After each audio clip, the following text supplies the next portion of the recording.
હરે Krishna everyone, સ્વાગત છે તમારું બધાનું ઇસ્કોન મેંગલુરુ શ્રી શ્રી રાધા ગોવિંદ ટેમ્પલ નંતુર તરફથી. હું તમારું બધાનું ખૂબ ખૂબ ખૂબ હૃદયપૂર્વક સ્વાગત કરું છું. અને આજે આપણે બધા મળી રહ્યા છીએ લેવલ 2 અને 12મા અધ્યાયના વિભાગ બીજાની ચર્ચાઓ કરવા માટે. અને હું તમારું બધાનું ખૂબ ખૂબ ખૂબ હૃદયપૂર્વક સ્વાગત કરું છું.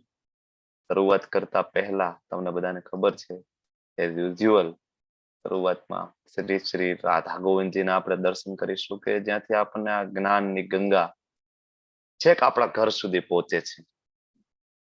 બાકી બહુ અઘરું છે ને. તમે ક્યારે આ રીતના ભગવદ ગીતા સમજેલી છે જેવી રીતના તમે લેવલ 1 માં ભણ્યા છો? ક્યાંયથી બીજા કોઈ પાસેથી આ રીતના ભગવદ ગીતા સમજેલી છે ક્યારે? કે આ રીતના સરસ પાર્ટીશન હોય, એક એક શ્લોક આ રીતના સમજાવેલા હોય? ના પ્રભુજી, આ તો બહુ સરસ રીતે સમજાવે છે.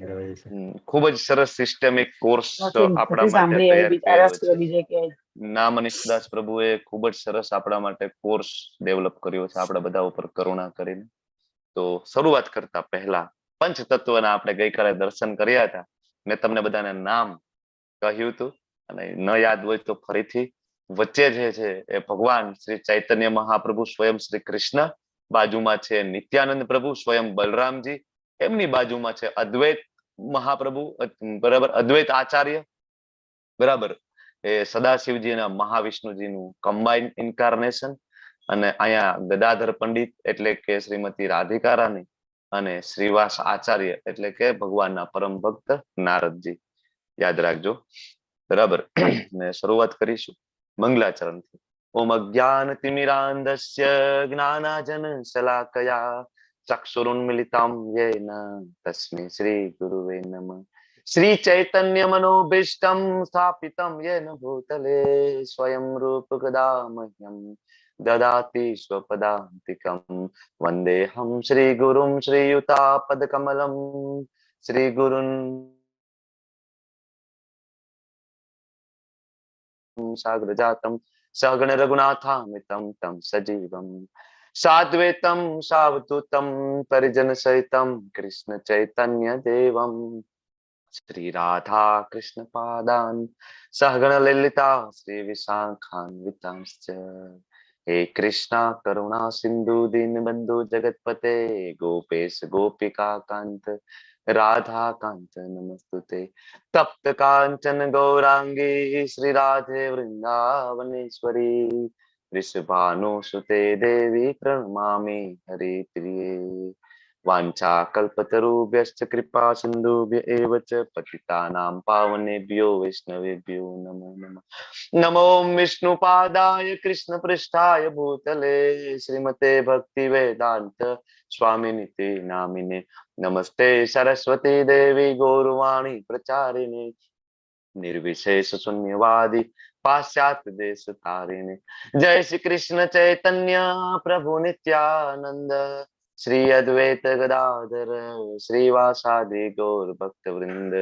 હરે કૃષ્ણ હરે કૃષ્ણ કૃષ્ણ હરે હરે હરે રામ હરે રામ રામ રામ હરે હરે. અનંત અનંત કોટી વૈષ્ણવ વૃંદ કી જય. શિલા પ્રભુપાદ કી જય. શ્રીમદ ભગવત. તો ગઈકાલે આપણે ચર્ચા કરી હતી કે 12મા અધ્યાયની શરૂઆત કઈ રીતના થાય છે, જેમાં આપણે 11મા અધ્યાયના અંતના જે શ્લોકોનો રેફરન્સ લીધો. ત્યાં ભગવાન એવું કહે છે કે માત્ર ને માત્ર અનન્ય ભક્તિ દ્વારા મને જાણી શકાય છે.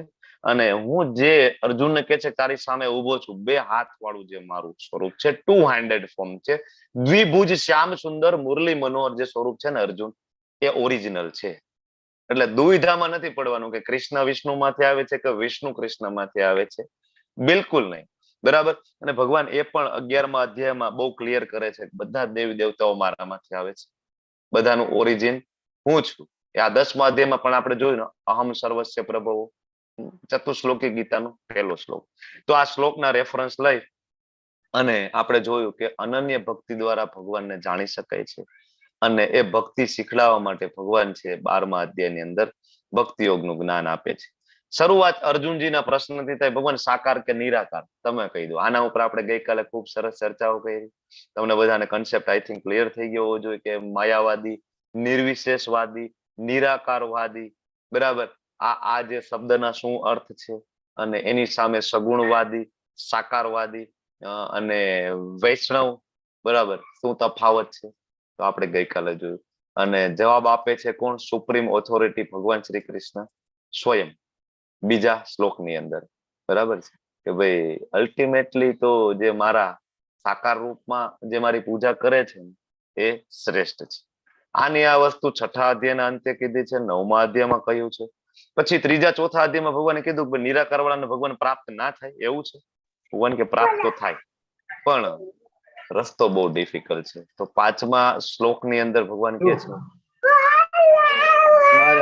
અંદર આવશે.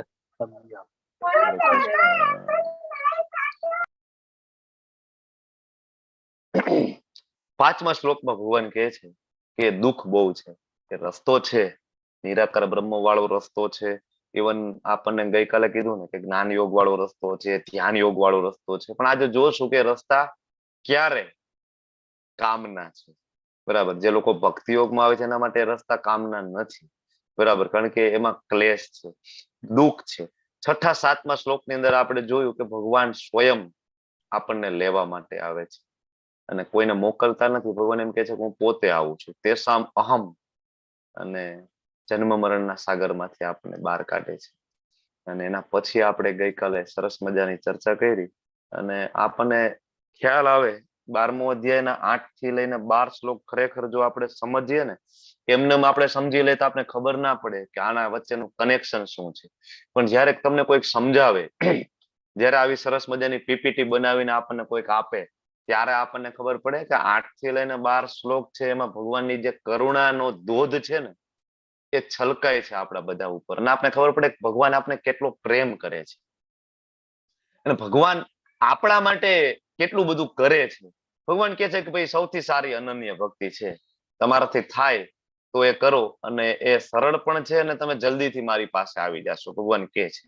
આપણે કીધું કે ના ભગવાન મારાથી અનન્ય ભક્તિ ના થાય, મારું મન તમારામાં લાગે નહીં, મારી બુદ્ધિ તમારામાં લાગે નહીં.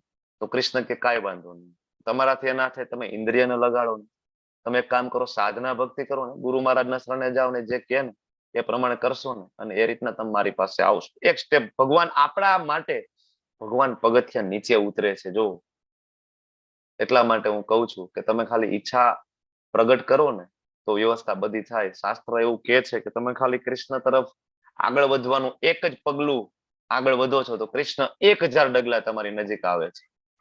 અને આ 12મા અધ્યાય ઉપરથી આપણે ખબર પડે, બરાબર, અનન્ય ભક્તિ હાઈએસ્ટ છે, આપણાથી નથી થતી. તો ભગવાન કે કાંઈ વાંધો નહીં, ચાલ તું સાધના ભક્તિ કર ને, હું તને એ રીતના પણ મારી પાસે બોલાવી લઈશ. હવે આપણે એમ કહીએ કે ના ના અમારાથી તો એ નિયમોનું પાલન ના થાય, એ રીતના ભક્તિ ના થાય, મંગલા આરતી નથી થતી, જપ નથી થતા.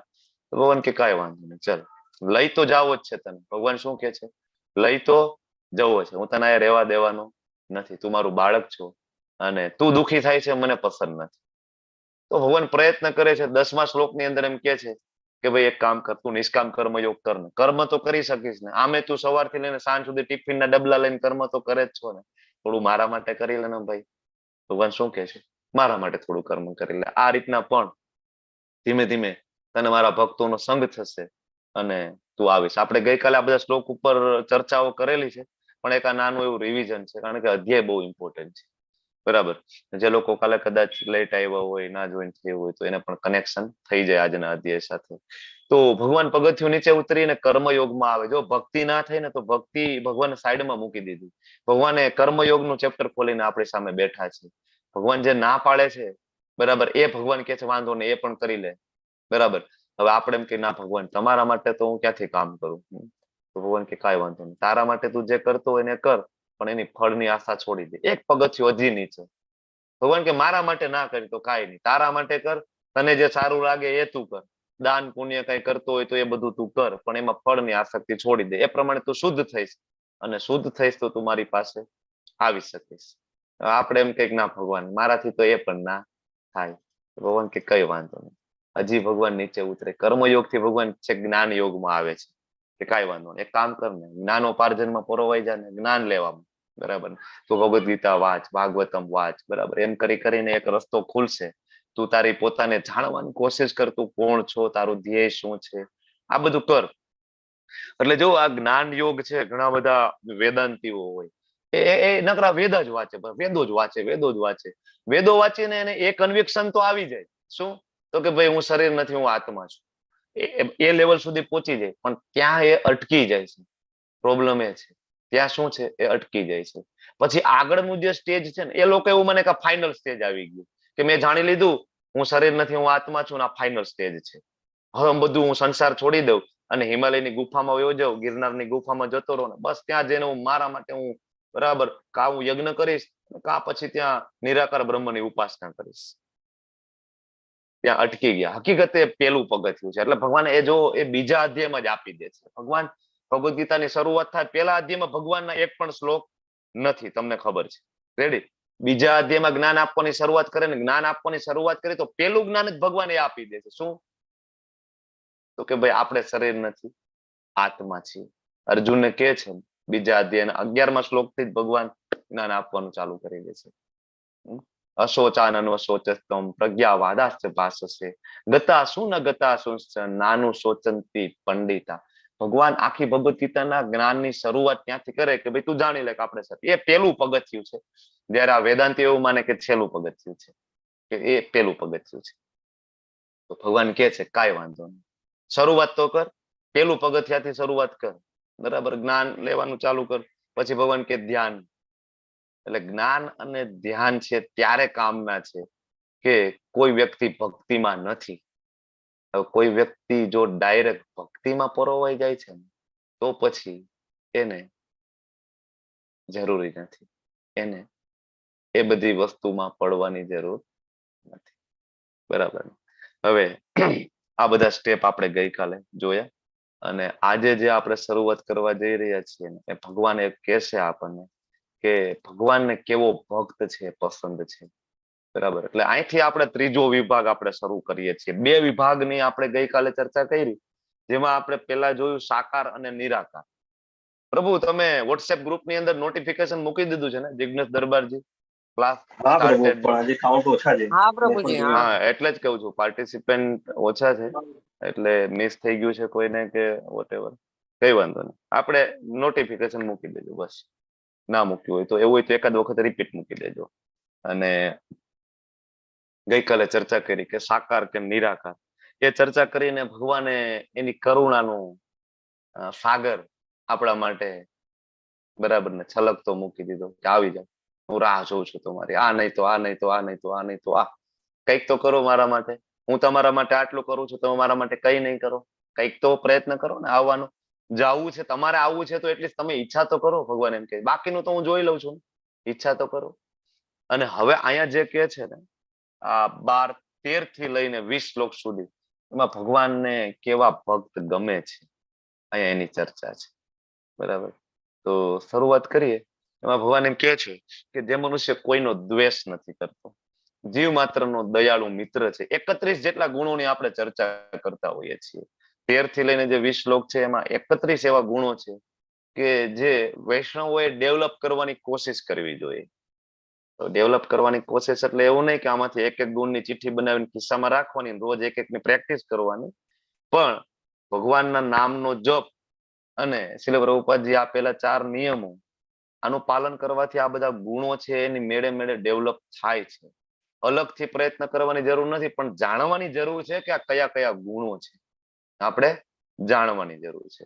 તો પેલો ગુણ છે કે ભાઈ કોઈનો દ્વેષ નથી કરતો. શત્રુને શત્રુ ના માને.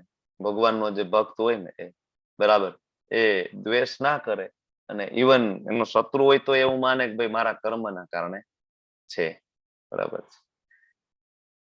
શત્રુને પણ શત્રુ ના માને. આનું એક ઉદાહરણ તમને લેવલ 1 ના આ જ અધ્યાયમાં એક સરસ મજાની પ્રસંગ સંભળાવીને કહેતા હોઈએ છીએ. યાદ આવે છે તમને નામ કોઈનું? કે શત્રુને પણ શત્રુ ના માને અને ઇવન આખા જીવનની બધી સાધનાનું જે ફળ છે, ભક્તિનું ફળ છે, એમને આપી દે છે. કોણ છે? અમરીશ રાજા. અમરીશ. અમરીશ મહારાજ નો પ્રસંગ યાદ આવે છે, બરાબર. કોણ એમને શ્રાપ આપે છે? મહાત્માનું નામ શું છે? દુર્વાસા મુનિ. દુર્વાસા મુનિ. દુર્વાસા મુનિ બ્રાહ્મણ છે, બરાબર છે. અને આ પ્રસંગ જે રહ્યો ને અમરીશ મહારાજ વાળો, જે ભાગવતમ ની અંદર જે વર્ણન છે, એ પ્રસંગ આખો આપણે વાંચીએ અને ત્યારે જે ભગવાન અને દુર્વાસા મુનિની જે ચર્ચા થાય છે ને, ત્યારે આપણને ખબર પડે કે ભગવાન કેટલા ભક્ત વત્સલ છે. દુર્વાસા મુનિ બધે દોડતા દોડે છે અલગ અલગ લોકમાં. અને તમને ખબર છે કે પાછળ સુદર્શન હોય છે ને, એ સુદર્શન નું જે પ્રકાશ અને એનું જે તેજ એટલું બધું હોય છે ને, કે એવું આચાર્યો કહે છે કે ઇવન દુર્વાસા મુનિની જે પીઠનો ભાગ છે ને, એ ઓગળતો હોય છે રીતસર. સુદર્શનની ગરમીના કારણે પીઠનો ભાગ, એના હાડકા આમ કહેવાય ને ઓગળતા હોય છે, એનું માંસ પાછળથી પીગળી જતું હોય છે. એટલી પીડા સાથે દુર્વાસા મુનિ છે એ અલગ અલગ લોકની અંદર દોડતા હોય છે. ક્યાંય પાણી નથી, બરાબર, અને એ અનંત યાત્રાની સફર કરતા હોય છે, આચાર્યો સમજાવે છે, બરાબર. શિવજી પાસે જાય છે, બ્રહ્માજી પાસે જાય છે, અને છેલ્લે વિષ્ણુજી પાસે જાય છે. અને સુદર્શનનું જે તેજના કારણે અતિશય પીડા ભોગવી અને વિષ્ણુજી પાસે જાય છે અને કહે છે કે ભાઈ મને બચાવો આમાંથી, આ પીડા મારાથી સહન નથી થતી, બરાબર. ત્યારે ભગવાન એમ કે છે કે અહમ ભક્ત પરાધીનો. ભગવાન સ્વયં એમ કે છે કે ભાઈ આ જે સુદર્શન છે ને, એ છૂટી ગયું, તમારી પાછળ આવ્યું છે ને, આમાં ઇવન મારો આદેશ પણ નથી. ભગવાન એમ કે છે સુદર્શનને મેં કીધું પણ નથી કે ભાઈ તું દુર્વાસાની હત્યા કર ને દુર્વાસા પાછળ જા, આ મેં નથી કીધું. ભગવાન સ્વયં કે છે. ત્યારે ભગવાન કે છે કે આ તો અમરીશ મહારાજ પરમ વૈષ્ણવ છે, પરમ ભક્ત છે, અને બધા ભક્તગણ એવું ઈચ્છે છે કે દુર્વાસાની હત્યા થાય. બધા ભક્તગણ એવું ઈચ્છે છે કે દુર્વાસાની હત્યા થાય, અને બધા ભક્તગણની ઈચ્છાને આધીન થઈ અને સુદર્શન છે એ નીકળી ગયું છે મને પૂછ્યા વગર. કારણ કે સુદર્શન પણ ભક્ત છે ભગવાનના, બરાબર. તો નીકળી ગયા છે તમારી પાછળ. તો આનો રસ્તો શું થાય? એક જ રસ્તો છે. જેની ઈચ્છા અને જેના આદેશ દ્વારા આ સુદર્શન નીકળ્યું છે, એ ખરેખર તો કોની સેવામાં નીકળ્યું છે? અમરીશ મહારાજને. તો કે તમે એના શરણે જાઓ. ફરીથી એના શરણે જાય છે અને ત્યારે સુદર્શન જે છે શાંત થાય છે. આ આખો જે પ્રસંગ છે ને, એ સૂચવે છે કે ભગવાન તરફ થતા કોઈ પણ અપરાધો ભગવાન ત્યાં સુધી કે છે કે મારી વિગ્રહ સેવામાં, મારી અર્ચા વિગ્રહ, મારું ભોગ લગાડવાની સેવા છે, બરાબર. કોઈ પણ ડીટી વર્શિપ સેવા, બીજી કોઈ પણ સેવા છે ને, ભગવાન સ્વયં માફ કરી દે છે. આનું બીજું એક્ઝામ્પલ હું તમે મને આપી શકો કે ભગવાન માફ કરી દે છે? કોઈ એનું અનાદર કરે, અપમાન કરે તો પણ ભગવાન માફ કરે. આનું એક્ઝામ્પલ મને આપો. જગય મધાય છે, સરસ એક્ઝામ્પલ છે. ઓકે, પછી શિશુપાલ, હા એ પણ બરાબર છે. પછી હજી યાદ આવે છે? મૃગારી તો ભગવાનનું કઈ અપમાન નથી હોતું. નારદજી સાથેની ચર્ચાઓ હોય છે. સ્વયં ભગવાનનું ડાયરેક્ટ અપમાન નથી. દુર્યોધન નો તો ભગવાન વધ જ કરી દે છે, એને છોડતા નથી. એક સરસ મજાના ઋષિ મુનિ, તમને બધાને યાદ હોય, ભૃગુ મુનિની વાત છે. પ્રભુજી પેલા વેશ્યા અને એ ગણિકાને બનાવી દે છે એ ને? હા, એ પણ છે. હું અત્યારે જે ચર્ચા કરું છું ભૃગુ મુનિની ચર્ચા કરું છું. તમને હરિદાસ ખબર છે ઠાકુર. ને? ભૃગુ મુનિ સ્વયં ભગવાનને છાતીમાં લાત મારે છે. ભગવાન વિષ્ણુજીને છાતીમાં લાત મારે છે. તમને યાદ છે ને આ પ્રસંગ? હા, બધા દેવતાઓની વચ્ચે ચર્ચા થાય છે કે ખરેખર ભગવાન કોણ, બરાબર.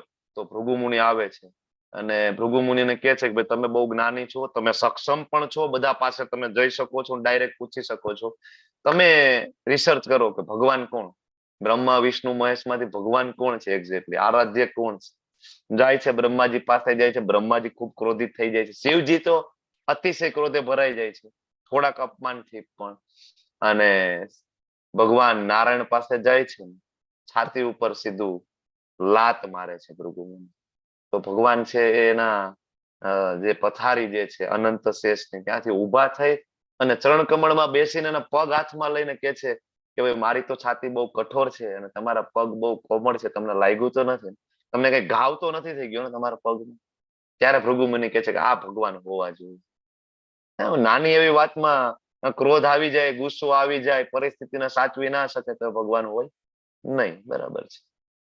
તો અહીંયા ખબર પડે આપણને કે ભગવાન પ્રત્યેનો ડાયરેક્ટ અપરાધ છે ને એ પણ ભગવાન માફ કરવા માટે તૈયાર છે. પણ ભગવાન શું માફ નથી કરતા ખબર છે? એક જ વસ્તુ, વૈષ્ણવ અપરાધ. શું નથી માફ કરતા? વૈષ્ણવ અપરાધ.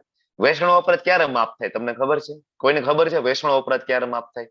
કોઈ ભગવાનના ભક્તો પ્રત્યેનો તમારો અપરાધ થઈ ગયો, તમારાથી એની નિંદા થઈ ગઈ, તમારાથી એનું ખરાબ બોલાઈ ગયું, બરાબર, તો એ અપરાધ માફ કઈ રીતના થાય એ મને કહો. આ જિજ્ઞેશ દરબારજી બોલો, વૈષ્ણવ અપરાધનું સોલ્યુશન કઈ રીતના થઈ શકે? પ્રત્યક્ષ જે તે વૈષ્ણવનો અપરાધ થયો એમની પાસે જઈને એમને દંડવત કરીને ક્ષમા માંગવી જોઈએ. એક જ રસ્તો છે, એક જ. બરાબર ને? ખૂબ સરસ જિજ્ઞેશ દરબારજી. વૈષ્ણવ અપરાધનો એક જ રસ્તો છે. જે વૈષ્ણવનો અપરાધ તમે કર્યો હોય ને ત્યાં જઈને સાક્ષાત એની સામે ઉભા રહીને કહેવાનું, પ્રભુજી મારી ભૂલ થઈ ગઈ, મેં તમારા વિશે ખરાબ વિચાર્યું, મારે તમારા વિશે ના બોલવું જોઈએ એવું હું બોલી ગયો, નિંદા થઈ ગઈ, બરાબર, માફ કરી દેજો. વૈષ્ણવ છે બહુ દયાળુ હોય છે, માફ કરી દે છે, પણ એને ખબર તો હોવી જોઈએ ને, બરાબર, ખબર પડે અથવા તો એને ખબર પડી જાય તો એ તરત માફ કરી દે. બરાબર. બાકી વૈષ્ણવ અપરાધનો બીજો કોઈ ઓપ્શન નથી. સ્વયં ભગવાન પણ નથી. હું તમને આ કહી દઉં છું. એટલે આ જે પ્રસંગ જે રહ્યો ને દુર્વાસા મુનિનો, એ એટલા માટે જ આખો એ ભગવાનની યોજના છે. ભગવાન સમજાવવા માંગે છે. અને ભગવાન મહાભારતમાં પણ એ જ કહે છે કે મારું અપમાન, બરાબર, બધું શિશુપાલે કરી લીધું છે, દુર્યોધને વારંવાર કર્યું છે, મને વાંધો નથી, પણ મારા ભક્તનું કોઈ અપમાન કરે ને, દ્રૌપદીજીનું અપમાન કર્યું હું સહન નથી કરી શકવાનો, અર્જુનનું અપમાન કર્યું છે હું સહન નહીં કરું, કુંતી મહારાણીનું અપમાન હું સહન નહીં કરું. ભગવાન કે હું મારી જ નાખીશ, હું કોઈને નહીં છોડું. અર્જુન કે છે ભગવાન છોડી દો ને, ભગવાન કે નહીં, મારા ભક્તો પ્રત્યે કોઈ અપરાધ કરે તો હું છોડતો નથી. એટલે આ વસ્તુ મગજમાં ગાંઠ મારી દેવાની. આપણે બધા ભક્તિમાં અત્યારે આગળ વધવાની કોશિશ કરીએ છીએ ને, મગજમાં ગાંઠ મારવાની. ઘણી વખત આપણે કોઈ લેક્ચર કોઈનો પણ, ખાસ તો આ જે એડવાન્સ ભક્તો છે એની વાત થાય છે, બરાબર, તો એ ભક્તોના આપણે લેક્ચર સાંભળતા હોય, નામની સદાસ પ્રભુજી છે, બીજા બધા ભક્તો છે, ઘણી વખત આપણે એની વાણી સાથે સંમત ના થાય તો ખૂબ જ વિનમ્ર થઈને પૂછી લેવું જોઈએ. પાછળથી નિંદા, ટીકા, ટિપ્પણી આ ક્યારે નહીં કરવાનું, કારણ કે એનો તોડ બીજો કઈ છે ને. વિગ્રહ સેવામાં પ્રોબ્લેમ થાય ને તો અપરાધ થાય તો એનું ક્ષમા યાચન થાય છે. ઇવન પૂજારી પણ જયારે ભગવાનની સેવા કરે ને, મંગલા આરતી કરે તો છેલ્લે ક્ષમા યાચનાનો મંત્ર બોલવાનો હોય છે કે ભગવાન મેં તમને ભોગ લગાડ્યો છે, આ બધું કર્યું છે, હું કઈ વિધિ જાણતો નથી, મારાથી ભૂલ થાય જ, મને ખબર છે, પણ તમે બહુ કૃપાળુ છો, તમે તો દયા નિદાન છો, માફ કરી દેજો. ભગવાન માફ કરી દે, કઈ વાંધો, પ્રયત્ન કર્યો છે ને, હું પ્રયત્ન જ જોઉં છું. ભગવાન શું કે છે? હું પ્રયત્ન જોઉં છું, પણ વૈષ્ણવ અપરાધ નહીં. એ કઈ યાદ રાખવાનું, બરાબર. તો કોઈનો દ્વેષ નથી કરતો. એના ઉપરથી આપણે સરસ મજાનો ટોપિકની ચર્ચા આખી નીકળી. અને જીવ માત્રનો દયાળુ મિત્ર, જીવ માત્રનો દયા. હવે કોઈનો દ્વેષ જ નથી કરતો તો ઓબ્વિયસલી જીવ માત્રનો દયાળુ મિત્ર હોવાનો ને. અને બીજું, બધાના હૃદયમાં એ પરમાત્મા સ્વરૂપે કૃષ્ણને જોવે છે, એટલા માટે પણ બધાનો દયાળુ મિત્ર હોવાનું. પછી જે પોતાને સ્વામી માનતો નથી, આપણે બધા પોતાને સ્વામી માનીએ છીએ, મારું મારું મારું મારું, હું અને મારું, આ બે વસ્તુ છૂટતી નથી. આઈ, મી અને માય, આ બહુ અઘરું છે આને છોડવું, બરાબર. તો સ્વામિત્વની ભાવના ક્યારે છૂટે? કે જયારે આપણે ખબર પડે કે હું તો શરીર નથી, હું આત્મા છું. એક સરસ મજાનું ઓલી ક્લિપ મૂકેલી હતી ને, એક પ્રભુજીની બુક ડિસ્ટ્રીબ્યુશનમાં ગયા હતા, બરાબર, એક વિડીયો તમારી સાથે હું શેર કરીશ આપણા ગ્રુપમાં, તમે જોજો, નાની એવી ક્લિપ છે, સરસ છે. આપણે બધા છે ને આપણી જાતને ડુઅર માનીએ છીએ, હું જ બધું કરું છું. તો ભગવાને આપણને કીધું છે, આઈ થિંક બીજા કે ત્રીજા અધ્યાયની અંદર, કે પ્રકૃતે ક્રિયમાણાની, બીજા જ અધ્યાયમાં છે, પ્રકૃતે ક્રિયમાણાની ગુણે કર્માણી સર્વસ્વ અહંકાર વિમૂઢાત્મા કર્તા અહમ ઇતિ મન્યતે. અહંકારથી જે વિમૂઢ થઈ ગયેલો જે આત્મા છે ને, મૂઢ એટલે મૂર્ખ, અહંકારના કારણે જે મૂર્ખ જે છે ને એ એવું માને કે હું બધું કરું છું. પણ ભગવાનના ભક્તો છે ને એ 100% ડિપેન્ડન્ટ કોના ઉપર હોય? કૃષ્ણ ઉપર. અને એ માને કે ભાઈ કરનાર તો કૃષ્ણ છે, બધું કરવા વાળા કૃષ્ણ છે. સ્વામિત્વની ભાવના છોડવાની છે. પછી ત્રીજો ગુણ આવે છે મિથ્યા અહંકારથી રહિત થવું. બે પ્રકારના અહંકાર છે ને તમારે સમજાવવાના છે. કયા કયા છે? બે. અને બહુ સરળ છે આ, તમને બધાને આવડે છે. લેવલ 1 માં તો આના ઉપર વારંવાર ડિસ્કશન થયું છે. તો હેન્ડ રેસ કરશો. નવા પાર્ટિસિપન્ટ આગળ આવજો, બિલકુલ ચિંતા નહીં કરતા. અહીંયા કોઈ પનિશમેન્ટની કોઈ જોગવાઈ નથી, બરાબર ને? એટલે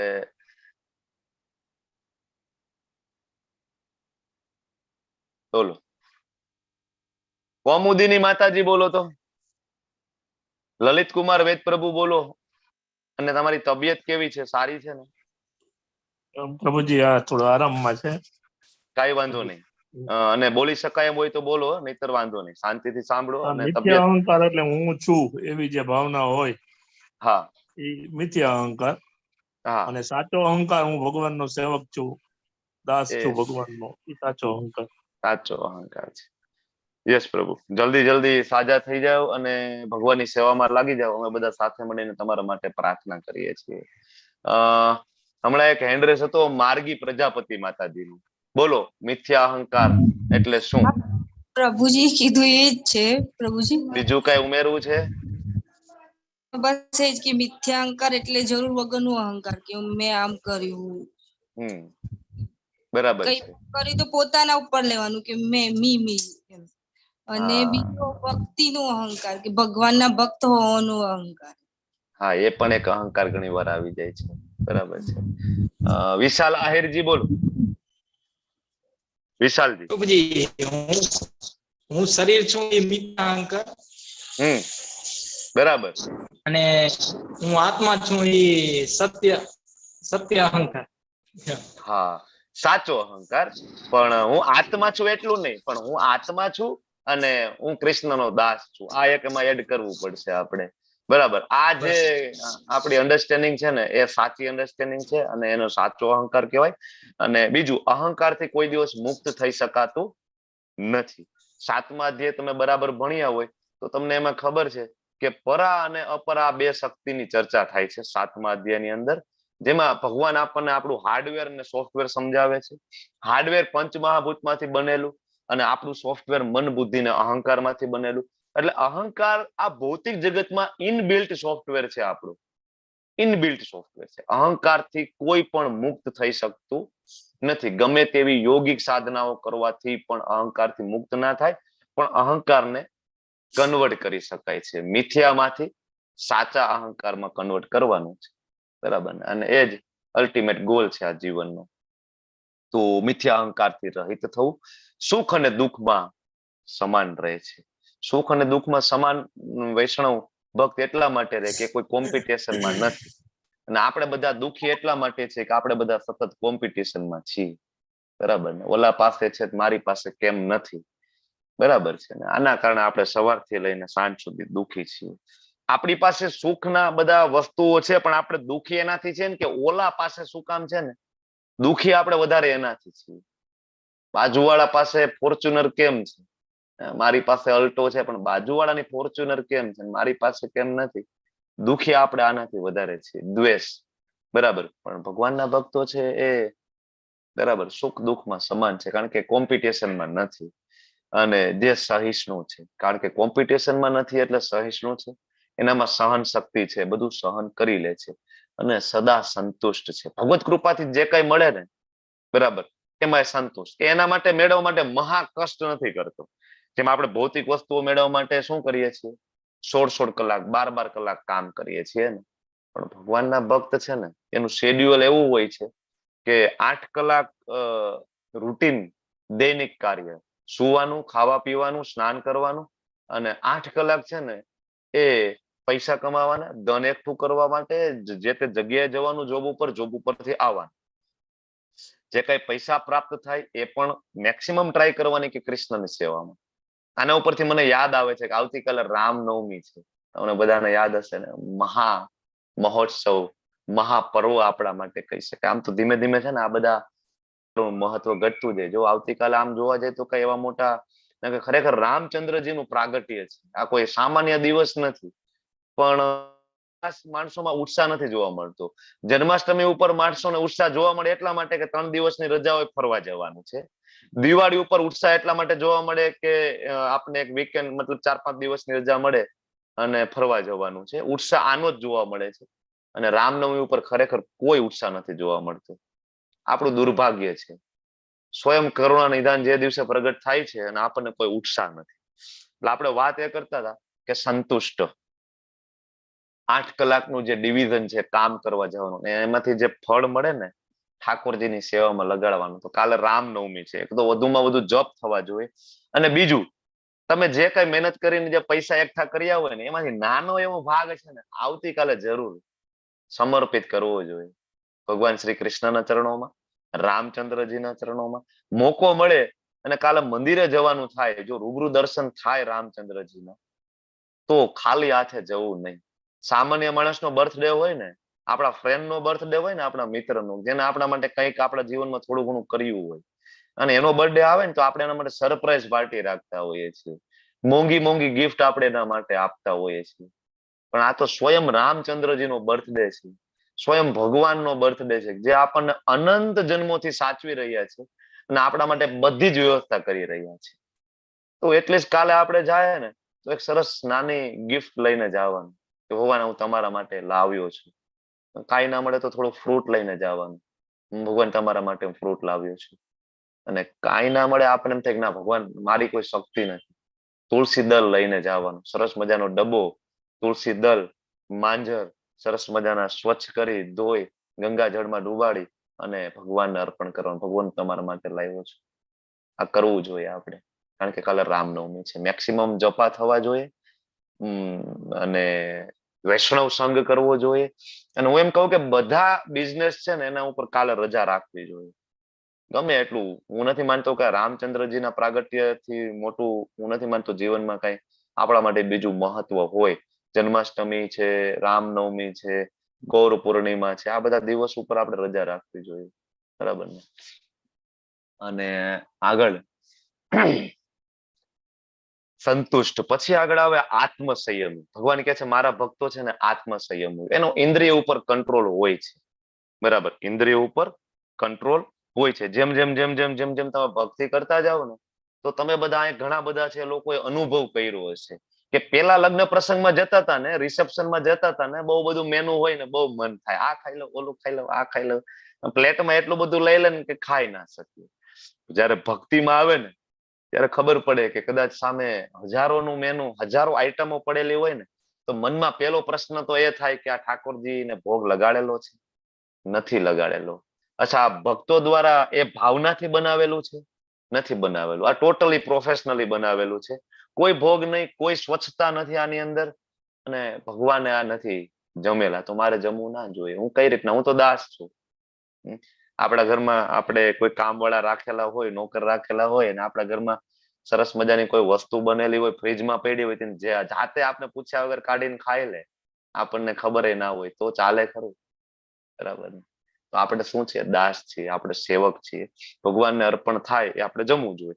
પણ આ ઓટોમેટિક આ ગુણ ડેવલપ થાય છે, આપણે ચિંતા કરવાની જરૂર નથી. આપણને એમ થાય કે અમારામાં આ નથી આવતું, પણ તો ચિંતા નથી. એના માટેનો એક જ રસ્તો છે, ભગવાનના પવિત્ર નામનો જપ કરવાનો. ઘણા બધા એમ કે અમારાથી ડુંગળી લસણ નથી છૂટતા, ઘણા બધા એમ કે અમારાથી વ્યસન નથી છૂટતું, ઘણા બધા એમ કે અમે 5 વર્ષથી જપ કરીએ છીએ અમારાથી વ્યસન નથી છૂટતું. તો એમાં દોષ છે ને તમારા નામ જપમાં છે, તમારા નામ જપમાં છે, અને તમે શ્રવણ નથી કરતા. જેમ જેમ શ્રવણ કરશો, સાંભળશો, અને એ રીતના નામ જપમાં ક્લેરિટી આવશે, તો જ આત્મસંયમ આવશે, તો જ ઇન્દ્રિય ઉપરનો કંટ્રોલ આવશે. બાકી કેટલાય બધા સંન્યાસીઓને આપણે જોયા છે કે સંસાર છોડીને જતા રહીએ ને, ત્યાં જઈને ઇન્દ્રિય ઉપરનો કંટ્રોલ ગુમાવી બેસે, અને વ્યસનો, ગાંજા, ચલમો, સિગારેટ, ઇવન આલ્કોહોલ, અને ક્યારેક ક્યારેક તો વ્યભિચાર પણ કરતા હોય છે ને.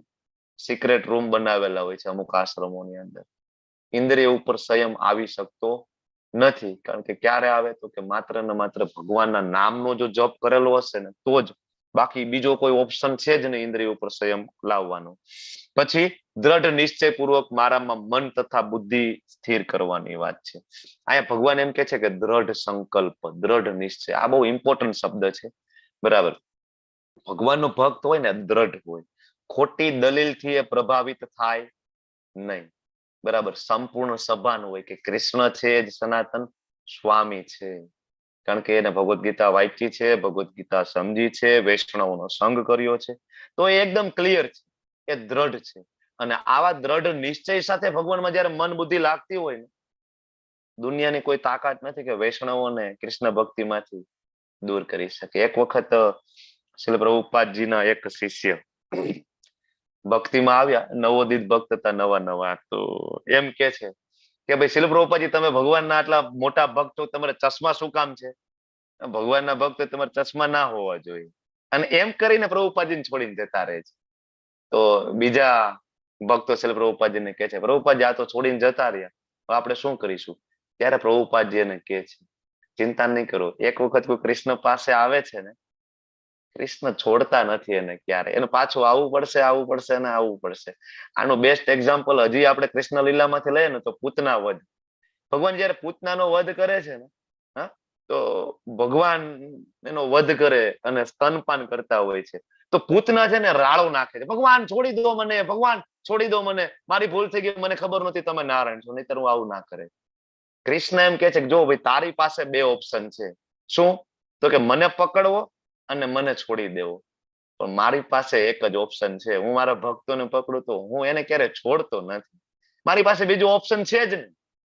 તું મારી પાસે આવી, ગોપી ડ્રેસ પહેર્યો, ભલે તને ભાવ નહોતો પણ ગોપી ડ્રેસ પહેર્યો. તું વધ કરવા આવી મારી પાસે, પણ તું માં બનીને આવી, ભલે તને ભાવ નહોતો પણ તું માં બનીને આવી. તે મને સ્તનપાન કરાવ્યું. હવે આટલું બધું હું સારું તું મારા રૂમમાં આવી, ઇવન તું નંદગ્રામમાં આવી, કે છે ભગવાન.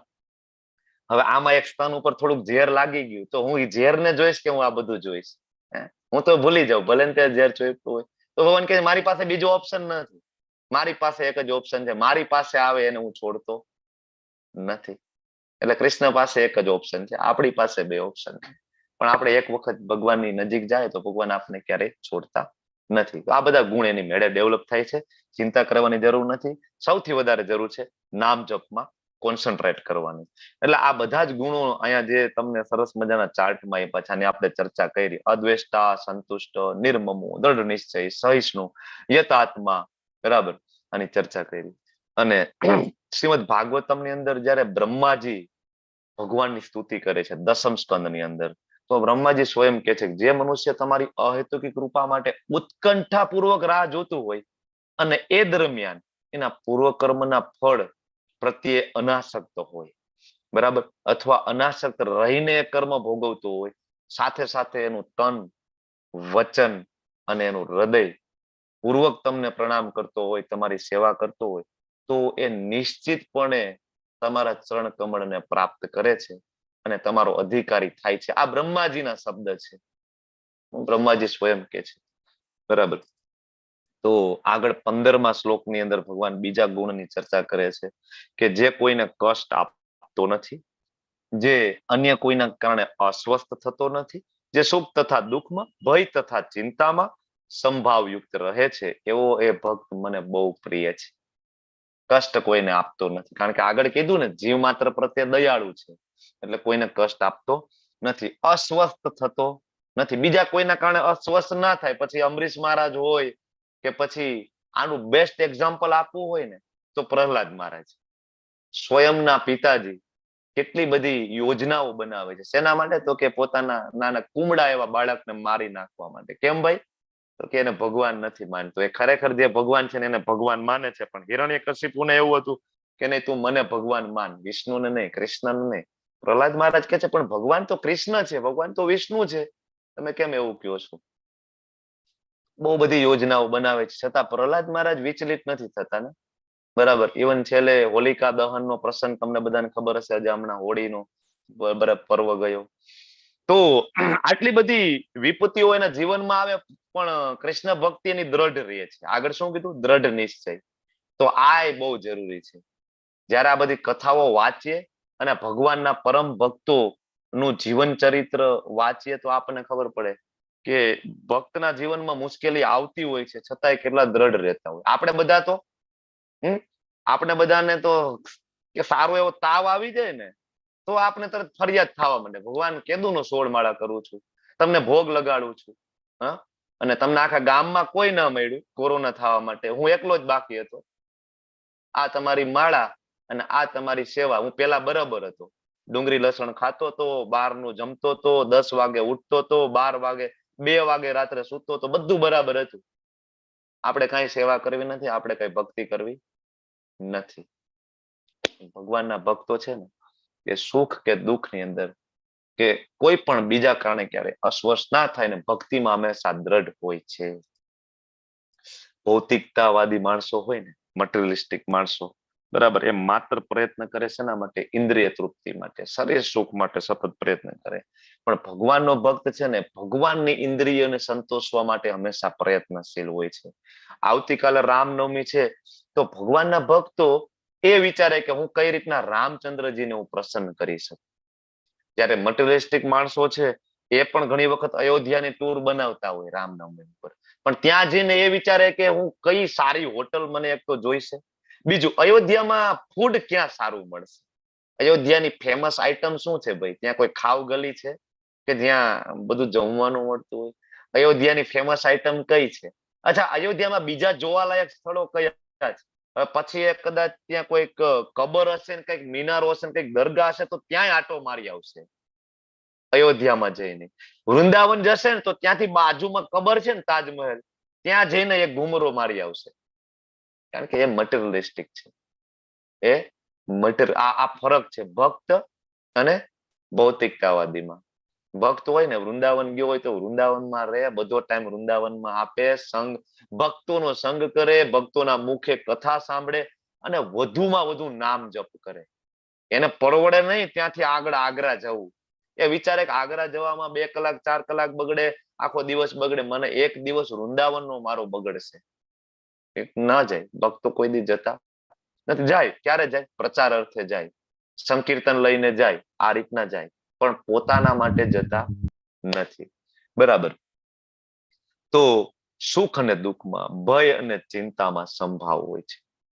એને કઈ કોઈનો ભય હોતો નથી, કારણ કે એના અંદર દેવી ગુણ જે છે ને અભયમ ડેવલપ હોય છે. એને કોઈનો ભય નથી હોતો, કારણ કે એને ખબર છે કે હું જ્યાં પણ જાઉં છું ને ત્યાં પેલા તો મારા કૃષ્ણ હાજર છે. બરાબર. અગમ્યમાં અગમ્ય જગ્યા હોય, આપણે એમ લાગે કે આ અઘોરી કહેવાય કે કોઈ એવી જગ્યા છે કે જ્યાં કોઈ વ્યક્તિ નથી, કોઈ માણસ નથી, પણ ભક્તને ખબર છે કે ત્યાં કૃષ્ણ તો બિરાજમાન હોય ને હોય, કારણ કે ભગવાને કીધું છે હું તો કણ કણમાં છું. તો ભગવાનના ભક્તને વિશ્વાસ છે, મારા ભગવાને કીધું છે ને. પ્રહલાદ મહારાજને ખબર હતી કે બધે છે. હિરણ્યકશિપુ પૂછે છે કે તારો ભગવાન આ સ્તંભમાં છે? હવે સિમેન્ટનો હોય, પથ્થરનો હોય કે મેટલનો હોય, વોટ એવર, પણ એ નિર્જીવ હતો. સ્તંભ કેવો હતો? નિર્જીવ. ભગવાને કીધું છે સર્વસ્ય ચાહમ હૃદય સન્નિવિષ્ટો, બધાના હૃદયમાં હું છું, પણ કોના? જીવના. પણ અહીંયા તો નિર્જીવ વસ્તુ છે ને, અહીંયા ક્યાં એમાં બરાબર કોઈ આત્મા છે નહીં ને. પણ છતાં પ્રહલાદ મહારાજ એમ કીધું છે ને કે મારા વિષ્ણુ ત્યાં છે, મારા કૃષ્ણ ત્યાં છે, ભગવાનને ત્યાં પ્રગટ થવું પડે, ભગવાનને ત્યાં આવવું પડે છે. તો ભય નથી હોતું અને ભગવાનના ભક્તોને કઈ ચિંતા પણ હોતી નથી, કારણ કે બધું ભગવાન ઉપર છોડેલું હોય છે, પોતાનું કર્મ કરતા હોય છે. અને ભગવાન કે છે આવો ભક્ત મને બહુ પ્રિય છે. અહીંયા આ બાજુનો પ્રસંગ કયો છે? લેવલ 1 માં સમજતા હોય આ પ્રસંગ. તમારે આ પ્રસંગ આખો કહેવાનો નથી, પણ પ્રસંગ શું છે એ કહેવાનું છે, કારણ કે આખો પ્રસંગ તો લેવલ 1 માં લઈએ છીએ. કયો પ્રસંગ? હા ભૂપતજી બોલો. ચિત્રકેતુ મહારાજ. ચિત્રકેતુ મહારાજ ભૂપતજી ભૂપતજી એ જ કહેતા હતા ને કે બીજું કઈ હતું? એ જ કહેતો. એ જ કહેતા હતા. ચિત્રકેતુ મહારાજ વાળો પ્રસંગ છે ને? ઓકે. હા. Yes yes, thank you. Chitraketu Maharaj જઈ રહ્યા હતા. ભગવાન બોલો, શિવ બોલો. પાર્વતી, ભગવાન શિવ પાર્વતીજીને કથા કહી રહ્યા છે અને ચિત્રકેતુ મહારાજ વિમાનમાં ભગવાનના ધામમાં જઈ રહ્યા હતા. બરાબર, ફરવા જતા હતા એકચ્યુઅલી. હા બોલો બોલો. પછી પાર્વતીજી માતાએ શ્રાપ આપ્યો હતો ચિત્રકેતુ મહારાજ. બરાબર છે. અસુર બની જાતું. હા, અસુર બની જાતું. પણ ચિત્રકેતુ મહારાજ છે એ શ્રાપથી મૂંઝાતા નથી, અસ્વસ્થ થતા નથી, એટલા માટે આ પિક્ચર મૂકેલું છે. બરાબર ને? યસ પ્રભુ, thank you Bhupatji, thank you. તો ભગવાનના ભક્તો છે એ ક્યારેય કોઈના કારણે અસ્વસ્થ થતા નથી. શ્રાપ આપી દે ને, આનું પણ એક્ઝામ્પલ છે ને. હજી બીજું એક્ઝામ્પલ આપવું હોય તો પરીક્ષિત મહારાજનું ભાગવતમ વાંચો તો પરીક્ષિત મહારાજ પાસે કેટલા દિવસનો સમય હતો ખબર છે તમને? 7 દિવસનો. 7 દિવસ પછી શું થવાનું હતું? મૃત્યુ. તક્ષક નાગ એને કરડી જવાનો હતો અને પરીક્ષિત મહારાજનું મૃત્યુ થવાનું હતું. પણ તમને ખબર છે પરીક્ષિત મહારાજ કેટલા શક્તિશાળી હતા? પરીક્ષિત મહારાજ એટલા શક્તિશાળી હતા કે શ્રાપને ઉલટાવી શકતા હતા. ઇવન જ્યારે આ કથા કહેવાની શરૂઆત થાય છે, ત્યારે સુખદેવજી વ્યાસાસન ઉપર બિરાજમાન થાય છે, ત્યારે દેવી દેવતાઓ આવે છે, સ્વર્ગમાંથી ઉતરી આવે છે અને એ પરીક્ષિત મહારાજને કહે છે કે ભાઈ ચિંતા નહીં કરો, અમે તમને આ શ્રાપમાંથી મુક્ત કરી શકીએ એમ છીએ. બરાબર. પણ પરીક્ષિત મહારાજ કહે છે કે નહીં, જે ભગવાનની જે યોજના છે મને એમાં સંપૂર્ણ વિશ્વાસ છે અને હું એમાં કઈ વિચલિત નથી અને હું એમાં કઈ અસ્વસ્થ નથી અને મને એનો કઈ ભય પણ નથી. બરાબર. બાકી પરીક્ષિત મહારાજ સો પાવરફુલ, શ્રાપને ઉલટાવી શકે, ઇવન સામેવાળાને શ્રાપ આપીને એને ભસ્મ કરી શકે ને એટલી તાકાત ધરાવતા હતા પરીક્ષિત મહારાજ. કોઈ સામાન્ય વ્યક્તિ નહોતા, ભગવાનના પરમ ભક્ત હતા એ. બરાબર. તો આ પ્રહલાદ મહારાજનું આપણે જોયું ને, બરાબર ને, આપણે ચર્ચા કરી એના વિશે. હવે આગળ જયારે 16મા શ્લોકની અંદર ભગવાન બીજા બધા ગુણોની ચર્ચા કરે છે, એમાં કહે છે જે ભક્ત પ્રવૃત્તિઓના સામાન્ય ઘટનાક્રમ ઉપર અવલંબિત નથી. આનો અર્થ શું થાય? સામાન્ય ઘટનાક્રમ ઉપર અવલંબિત નથી એટલે લેવલ 1 માં આપણે સમજતા હોય, તમને ખ્યાલ છે? સામાન્ય ઘટનાક્રમ ઉપર અવલંબિત નથી એટલે શું કહેવા માંગે છે આ વાક્ય?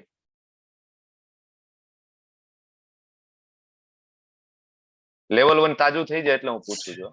નિમિષાજી બોલો. એટલે કોઈ પણ પરિસ્થિતિ સર્જાય તો એમાં એના પર ડિપેન્ડ નથી હોતો. ઓકે, બરાબર છે. બોલો, બીજા કોઈને કઈ ઉમેરવું છે? જો આપણે બધા છીએ ને એ પરિસ્થિતિના સામાન્ય ઘટનાક્રમ ઉપર આપણે બધા અવલંબિત છીએ. સવારે ઉઠવાનું, પૈસા કમાવા જવાનું, આખો દિવસ પૈસા પૈસા પૈસા પૈસા ભેગા કરવાના, તિજોરી ભરી દેવાની, બરાબર, અને છેલ્લે મરી જવાનું અને તિજોરી ત્યાં ત્યાં પડી રહે, પૈસા ભેગા આવે નહીં. બરાબર. કદાચ સુમેરુ પર્વત જેટલું સોનું આ તમે ભેગું કરી લો ને ભૌતિક જગતની અંદર, સુમેરુ પર્વત જેટલું શક્ય તો નથી, પણ ઇન કેસ આચાર્ય જે કે છે અને હું જે સાંભળું છું તમને કહું છું કે સુમેરુ પર્વત જેટલો પહાડ કદાચ આપણે કરી લઈએ સોનાનો, પણ એક જ ઝટકે પ્રાણ આમાંથી બહાર નીકળી જાય ને તો એ સુમેરુ પર્વત જેટલું સોનું વેચીને પણ તમે પ્રાણ પાછા લાવી શકતા નથી. તો આ ભૌતિક જગતની કોઈ પણ ધન સંપત્તિ છે ભગવાનના નામની તોલે આવી શકે નહીં. માત્ર એક કૃષ્ણનું નામ છે, એની તોલે આખા બ્રહ્માંડની કોઈ પણ સંપત્તિ છે એ કઈ કામ આવી શકે નહીં. એટલે સામાન્ય ઘટનાક્રમ ઉપર અવલંબિત નથી, કારણ કે એને વિશ્વાસ છે. શેના ઉપર? LIC શ્લોક ઉપર. LIC શ્લોક કયો છે? કેટલા નંબરનો છે અથવા કયો શ્લોક છે? કોઈ કંઠસ્થ કર્યો છે? પ્રયત્ન કર્યો છે? ભાંગ્યો તૂટ્યો આવડે તોય ચાલે. એટલું ખબર છે કે 9.22 છે, પણ આવડતો નથી. 9.22 છે ખબર છે, એ પણ ઘણું સારું છે. ચલો, થેન્ક યુ. બીજા કોઈને? ખ્યાતિ રાણીંગાજી બોલો. ચલો, ઘણા સમયે તમે હેન્ડ રેસ કર્યો છે. પ્રભુજી થોડું આવડે છે. યોગ ક્ષેમ વહામ યહમ. હા, યોગ ક્ષેમ વહામ યહમ. મૂળ મુદ્દો પકડી લીધો છે. આગળનું ખૂબ સરસ, ખૂબ સરસ, ખૂબ સરસ. થેન્ક યુ માતાજી. હેન્ડ રેસ કરો અને આ રીતના આગળ આવો એટલે હું થાય કે ના કોક ને કઈક યાદ છે, આટલા ક્લાસ લીધા છે એમાંથી. બોલો મીનાબેન રાવલ, બોલો મીનાબેન રાવલ. હરે કૃષ્ણ. LIC શ્લોક કયો અને એમાં શું આવે છે? એનું ગુજરાતી આવડે તો ગુજરાતી બોલો. મેહુલ પટેલજી બોલો. શ્લોક ના આવડે તો અનુવાદ બોલો. હેલો. હા બોલો. બોલો બોલો મેહુલ પટેલજી. હરે કૃષ્ણ. રાજેશ્વરી માતાજી બોલો. ચલો, રાજેશ્વરી માતાજી. પ્રભુજી જોઈને બોલી શકાય? જોઈને બોલી જાઓ. ચલો, જોઈને બોલી જાઓ. બોલી જાઓ, ચલો. ચિંતયંતો માં યે યે જના જના પર્યુપાસતે પર્યુપાસતે તેષાં નિત્યાભિયુક્તાનાં યોગક્ષેમ યોગસીમા વહામ્યહમ. ભગવાન એમ કે હજી છે મોડે નથી કહ્યું કે પ્રભુજી. ના ના કઈ વાંધો નહીં, પ્રયત્ન કરો. એ શ્લોક ની અંદર ભગવાન એમ કે છે કે મારા ભક્તની બધી જરૂરિયાતોની હું પૂર્તિ કરું છું, એની પાસે જે કઈ છે એનું રક્ષણ પણ હું કરું છું. બરાબર. તો સામાન્ય ઘટનાક્રમ ઉપર અવલંબિત ભગવાનના ભક્તો હોતા નથી. આના એક્ઝામ્પલ તમારે જોવા હોય તો તમારે માયાપુર જવાનું, વૃંદાવન જવાનું, ત્યાં ભક્તોનો સંગ કરવાનો, એમની સાથે ચર્ચા કરવાની અને પછી પૂછવાનું કે તમે ક્યાંથી છો. એમ કરતા કરતા તમને ખબર પડશે કે એ લંડન થી છે, એ અમેરિકા થી છે, એ કેનેડા થી છે, એ ઓસ્ટ્રેલિયા થી છે, અને અઢળક સંપત્તિઓ છોડી અને વૃંદાવનમાં નિવાસ કરી રહ્યા છે. કારણ કે એને ખબર છે અનન્યા ચિંતયંતો મામ યે જના પર્યુપાસતે તેષાં નિત્ય અભિયુક્તા નામ યોગ ક્ષેમમ અહમ્યહમ. ભગવાન બધું ધ્યાન રાખશે ને મારે ચિંતાની શું જરૂર છે. સામાન્ય ઘટનાક્રમ ઉપર અવલંબિત નથી. આ સુદામાજીનું એક્ઝામ્પલ આપેલું છે. જે પવિત્ર છે, ભગવાનના ભક્ત કેવા હોય? અહીંયા ભગવાન છે કે છે સૂચિ. સૂચિનો અર્થ થાય પવિત્રતા. પવિત્રતા હોય બે પ્રકારની, એક તો બાહ્ય અને બીજી આભ્યંતર. ઘણા બધા મોટી જટા રાખે, સ્નાન ન કરે, મોટી મોટી દાઢી રાખે, બરાબર, નિર્વસ્ત્ર ફરતા હોય છે. ખરેખર જોઈએ તો વૈષ્ણવો માટે નથી ને સત્વગુણી માટે આ ઉલ્લેખ નથી. બરાબર. અહીંયા બહુ ક્લિયરલી કીધું છે કે સૂચિ હોવી જોઈએ. સૂચિ એટલે કે પવિત્રતા, બાહ્ય અને આભ્યંતર બે પવિત્રતા હોવી જોઈએ. ખાલી આભ્યંતર નહીં, બાહ્ય પણ હોવી જોઈએ. બરાબર. સ્નાન, બરાબર. મેં તમને આની પહેલા પણ વાત કરી હતી કે શીલ પ્રભુપાદજીને સૌ પ્રથમ જયારે પરમ પૂજ્ય રાધાનાથ મહારાજને મળ્યા, તમે નામ સાંભળ્યું હશે, આપણા ઇસ્કોન ની અંદર એ ગુરુ મહારાજ છે રાધાનાથ મહારાજ. રાધાનાથ મહારાજ છે નાની ઉંમરે એ ઘરનો ત્યાગ કરી અને વિશ્વના પરિભ્રમણમાં નીકળી ગયા હતા, સંન્યાસ લઈને. ઇસ્કોનમાં આવ્યા પહેલા નીકળી ગયા હતા. અલગ અલગ દેશમાં એને સફર કર્યો. પછી એને ખબર પડી કે ભાઈ ભગવત પ્રાપ્તિ માટે ભારત સિવાય બીજો કોઈ ઓપ્શન નથી. ભારતમાં આવે છે. પછી એને ખબર પડી કે નહીં, હિમાલયમાં બધા જાય છે, હિમાલય જાય છે, હિમાલયમાં સાધના કરે છે, સિદ્ધિઓ પ્રાપ્ત કરે છે, અને એ જોવે છે કે ત્યાં બીજા હવામાં ઉડે છે. અમુક જે સિદ્ધિ પ્રાપ્ત કરી અને હવામાં ઉડતા હોય છે. બરાબર. અને આ થઈ શકે છે. 8 પ્રકારની સિદ્ધિ છે. આપણે પણ જો આવી રીતના તપસ્યા કરીએ તો સિદ્ધિ પ્રાપ્ત થાય. હવામાં ઉડી શકાય છે, નાનામાં નાનું બની શકાય, મોટામાં મોટું થઈ શકાય, પર કાયા પ્રવેશ કરી શકાય છે. અને આ બધી સિદ્ધિઓના માલિક હનુમાનજી હતા, જે ભગવાનના પરમ ભક્ત હતા. તમને ખબર છે હનુમાનજી ની ઉડવાની સ્પીડ કેટલી હતી? હનુમાનજીની ઉડવાની સ્પીડ કેટલી હતી ખબર છે તમને? કઈ અંદાજ છે થોડો ઘણો? આપણા મનની ગતિએ. મનની ગતિએ, એ પણ બરાબર છે. પણ આપણે કોઈકને કહીએ ને તો આ વસ્તુ એમ કે ભાઈ મનની ગતિ એટલે શું વળે, કઈક વ્યવસ્થિત સાયન્ટિફિક વાત કરો, આપણને એમ કે તો આપણે સાયન્ટિફિક જવાબ આપવો હોય તો જયારે લક્ષ્મણજી બેભાન થઈ ગયા હતા ને, જયારે મેઘનાદે તીર માર્યું, મૂર્છિત થઈ ગયા હતા, ત્યારે સંજીવની બુટી લાવવાની હતી હનુમાનજીને. હવે ક્યાં રામેશ્વર અને ક્યાં હિમાલય પર્વત, ઓલમોસ્ટ જે ડિસ્ટન્સ છે એ આઈ થિંક 2500 કિલોમીટર જેવું છે. બરાબર, 2500 કિલોમીટર. અને હનુમાનજી પાસે છે ને 2 કલાકનો સમય હતો. કેટલો? 2 કલાકનો. એમાં તો વચ્ચે 2-4 રાક્ષસો આવે અને ભરત મહારાજ પણ આવે, રામચંદ્રજીના ભાઈ. એ પણ વચ્ચે ઉભા રાખે, ત્યાં હોલ્ટ કરે અને હોલ્ટ કરીને હિમાલય ઉપર જાય, સંજીવની બુટી શોધે અને એ આખો પર્વત ઉપાડીને લાવે અને ફરીથી એ ત્યાં પહોંચી જાય. કેટલી? 2 કલાકની અંદર. 2 કલાકમાં અંતર કેટલું કાપે? 5000 કિલોમીટરનું. સ્પીડ કેટલી થઈ પર અવર? 2500 કિલોમીટરનું.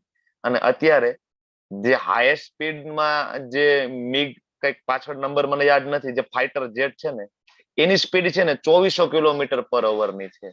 અને હનુમાનજીની સ્પીડ, ખાલી આ પ્રસંગની હું વાત કરું છું અને આ ત્રેતાયુગની વાત કરું છું. આવા તો કેટલાય બધા ત્રેતાયુગ આવી ગયા, ઘણી વખત હનુમાનજી આવી ગયા, ત્યારે આની સ્પીડ આના કરતા પણ અઢળક હતી, અગણિત સ્પીડ હતી, જે તમે મનની ગતિ કહો છો.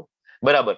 પણ અહીંયા જે છે એ 1 કલાકની 2500 કિલોમીટરની સ્પીડ, જે અત્યારે કોઈ ફાઈટર જેટ પણ ચાલતું નથી, આ સ્પીડ હતી. તો આને કહેવાય સિદ્ધિ. આને કહેવાય સિદ્ધિ. ભગવાનના ભક્તો પાસે હોય છે, બરાબર. પણ સિદ્ધિથી ક્યારેય ભગવાનના ભક્તો છે પ્રદર્શિત કરતા પણ નથી અને સમાજમાં આવીને દેખાડો કરતા પણ નથી, કારણ કે એ સારું ગણાતું નથી. એટલે આપણે ચર્ચા કરતા હતા સૂચિ, બાહ્ય સૂચિ અને આભ્યંતર સૂચિ. આભ્યંતર સૂચિ સાથે એટલી જ જરૂરી છે સ્નાન કરવું. તો એ રાધાનાથ મહારાજ શીલ પ્રભુપાદજીને મળે છે, ચર્ચા હતી. તો શીલ પ્રભુપાદજીને મળે છે તો પહેલી વાર હવે ત્યારે જે રાધાનાથ મહારાજ હતા ને, મોટી મોટી દાઢી, માથે મોટી જટા, અને એમ કે છે કે હું છેલ્લે ક્યારે નાયો હતો ને મને યાદ નથી. મહારાજ એમ કે છે હું છેલ્લે કેદી મેં સ્નાન કર્યું તું મને ખબર નથી.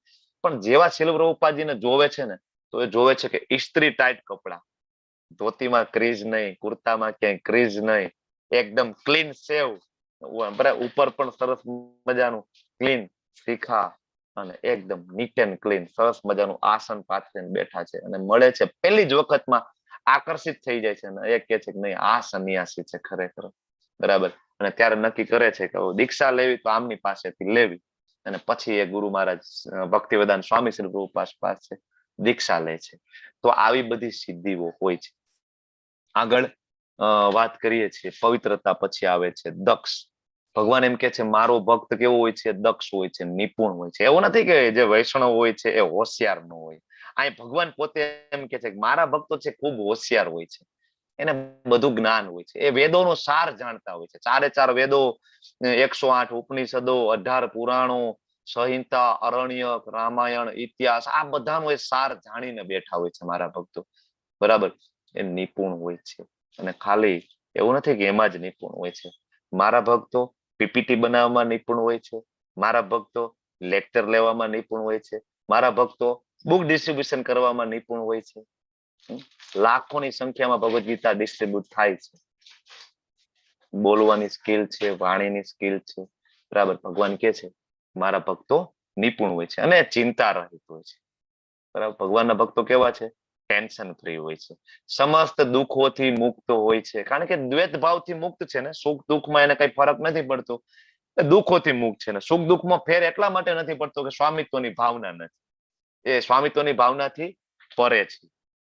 એ જાણે છે કે હું શરીર નથી, હું આત્મા છું, બરાબર. અને કોઈ ફળ માટે ક્યારેય પ્રયાસ નથી કરતો. એવી વસ્તુ મેળવવા માટે ક્યારેય પ્રયાસ નથી કરતો કે જે ભક્તિમાં બાધારૂપ થાય.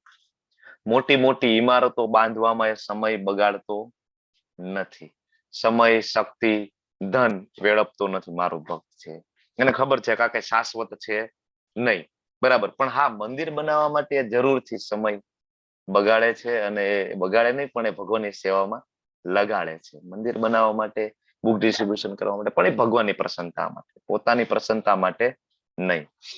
આગળના શ્લોકની અંદર કે છે જે કદી હર્ષ પામતો નથી, કદી શોક નથી કરતો. ફરીથી અહીંયા આપણે એક્ઝામ્પલ લેવું હોય તો પ્રહલાદ મહારાજનું સરસ એક્ઝામ્પલ છે, બરાબર.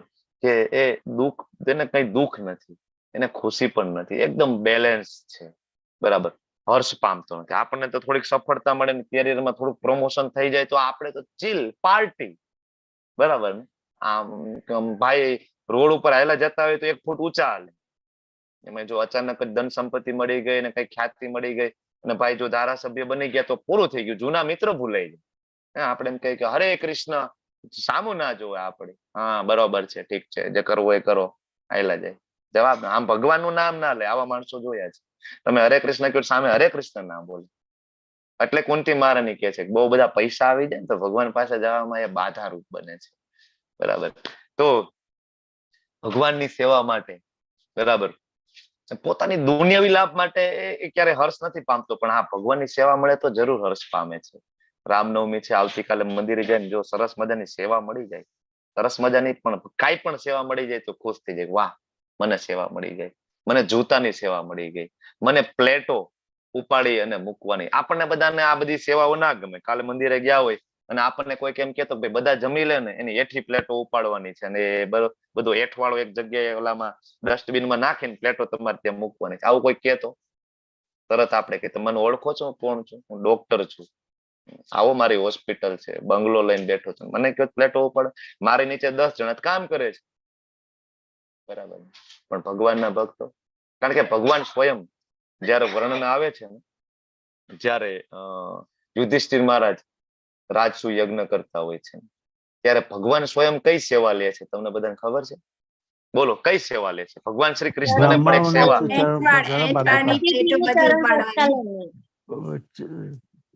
બે પ્રસંગ.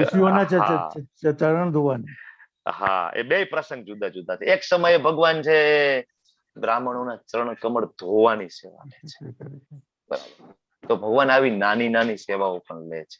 તો આપણે પણ આ જોવું જોઈએ. ક્યારેક આવી સેવા મળે ને તો યાદ રાખવાનું કે મારા ભગવાને આવી સેવા લીધી છે, બરાબર, તો આ બધી સેવા લેવાની, અને એનાથી આપણને હર્ષ થવો જોઈએ, આનંદ થવો જોઈએ, અને શોક નથી કરતો. ભગવાન કહે છે મારો ભક્ત શોક ના કરે. આપણે મટીરિયલિસ્ટિક માણસો, થોડુંક કંઈક નુકસાન થઈ ગયું હોય, ઈચ્છિત કંઈક વસ્તુ ના મળે ને, કંઈક નુકસાની થઈ ગઈ કે કંઈક પ્રોબ્લેમ થયો, ગમતું પાત્ર ઘણી વાર ના મળ્યું, તો આપણે શું કરીએ?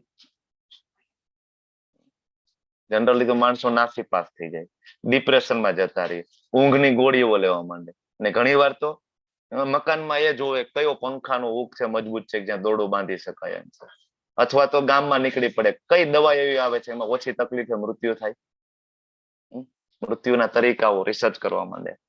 શોક ના કરે. ભગવાનનો ભક્ત છે. હા, પણ ભગવાનના ભક્ત શોક કરે પણ ક્યારે ખબર છે? સેવા ના મળે ને તો.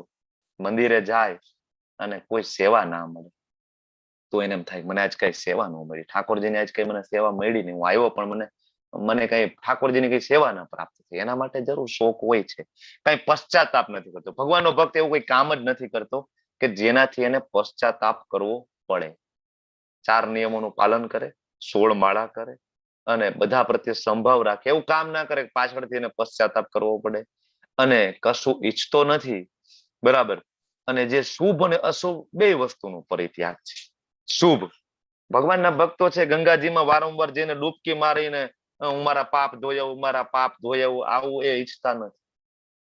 એને ખબર છે ગંગાજીમાં સ્નાન કરવાથી પવિત્રતા આવે છે, નો ડાઉટ, પણ ગંગાજીમાં સ્નાન કરવાથી પાપ કરવાની વૃત્તિ છે ને એ જાતી નથી, બરાબર ને?